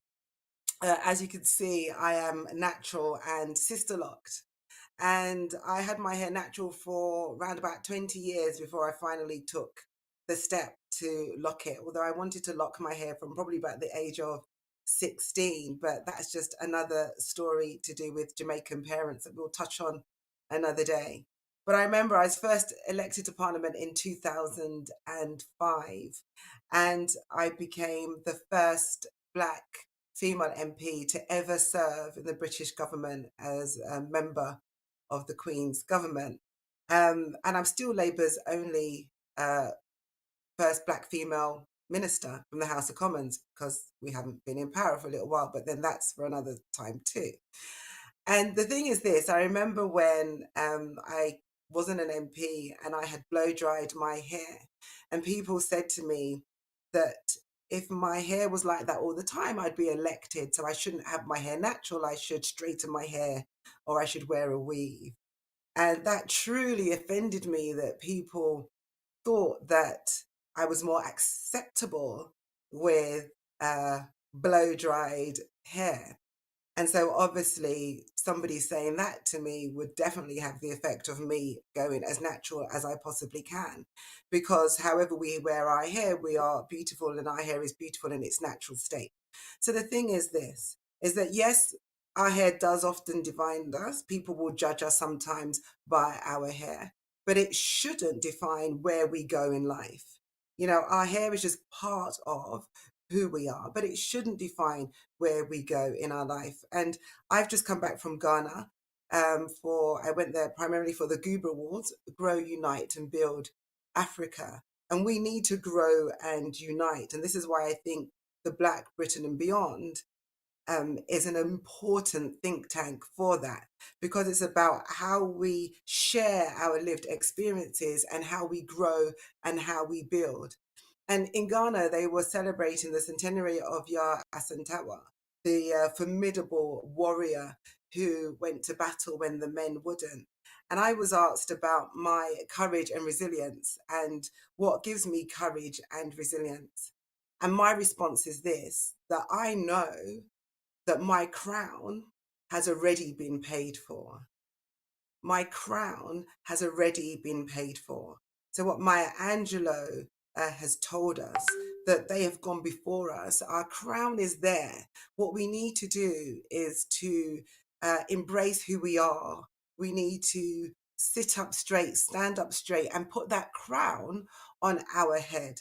And I think this time, more than any other in history, we're understanding that. We're understanding that the battles and the struggles that have gone before us was there for a reason. And we need to appreciate, understand, not just stand on the shoulders of giants. We need to recognize those that have gone before us. And we need to wear that crown with pride. And I also say this, like, ping in the chat if you've ever been told that you have to work twice as hard just to be recognized. You know, just ping a yes in the chat. And I remember there was a sign that I read that said, like, God give me the strength of a mediocre white man. And I'm going to kind of get that framed. And the thing of what I really want people to understand about you being told and you having to work twice as hard just to be recognized, and this was raised earlier in the chat, I need you to understand that when you walk into that hostile room that's filled with a lot of hostility, I need everyone to understand that the fact that you've had to work twice as hard means that you're already twice as good. So when you walk into that room, that hostile room, wear that crown on your head, knowing that you are already twice as good as the majority of people in that room. And yes, you are going to stand out. Your beautiful hue will stand out. How you wear your hair will make you stand out. And because you're going to stand out, don't try and blend in. Embrace the fact that you're going to stand out. Embrace the fact that people are looking at you, and embrace the fact that you have a crown on your head that has already been paid for. And I hope that this, you know, Black Britain and Beyond, that we understand that with all of our being, because never forget, as Labrie, who's my theme song, Labrie Safri, the higher they build their barriers, the taller you become. So the higher they build their barriers, the taller you become. So that crown needs to stay steady on your head as you grow taller. And I'll end on this bit, that remember Maya Angelou, as I started with in regards to the crown. They may write you down in history with their bitter and twisted lies. They may trample you in the very dirt, yet like dust you rise. Out of the huts of history's shame, we rise. Up from a past that's rooted in pain, we rise. We are a black ocean leaping and wide, welling and swelling, we bear the tide. Leaving behind nights of terror and fear, we rise. Into a daybreak that's wondrously clear, we rise. Bringing the gifts that our ancestors gave. We are the dream and the hopes of the slaves, and we rise, we rise, we rise.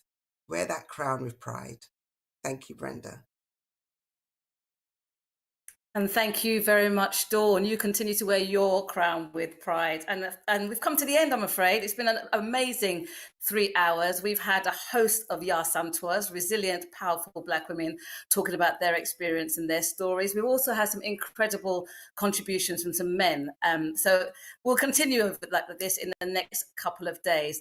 This symposium, Black Britain and Beyond, is an extremely important one, and we value your support. So please spread the word and continue to join us over the next 2 days and beyond. So thank you very much for today.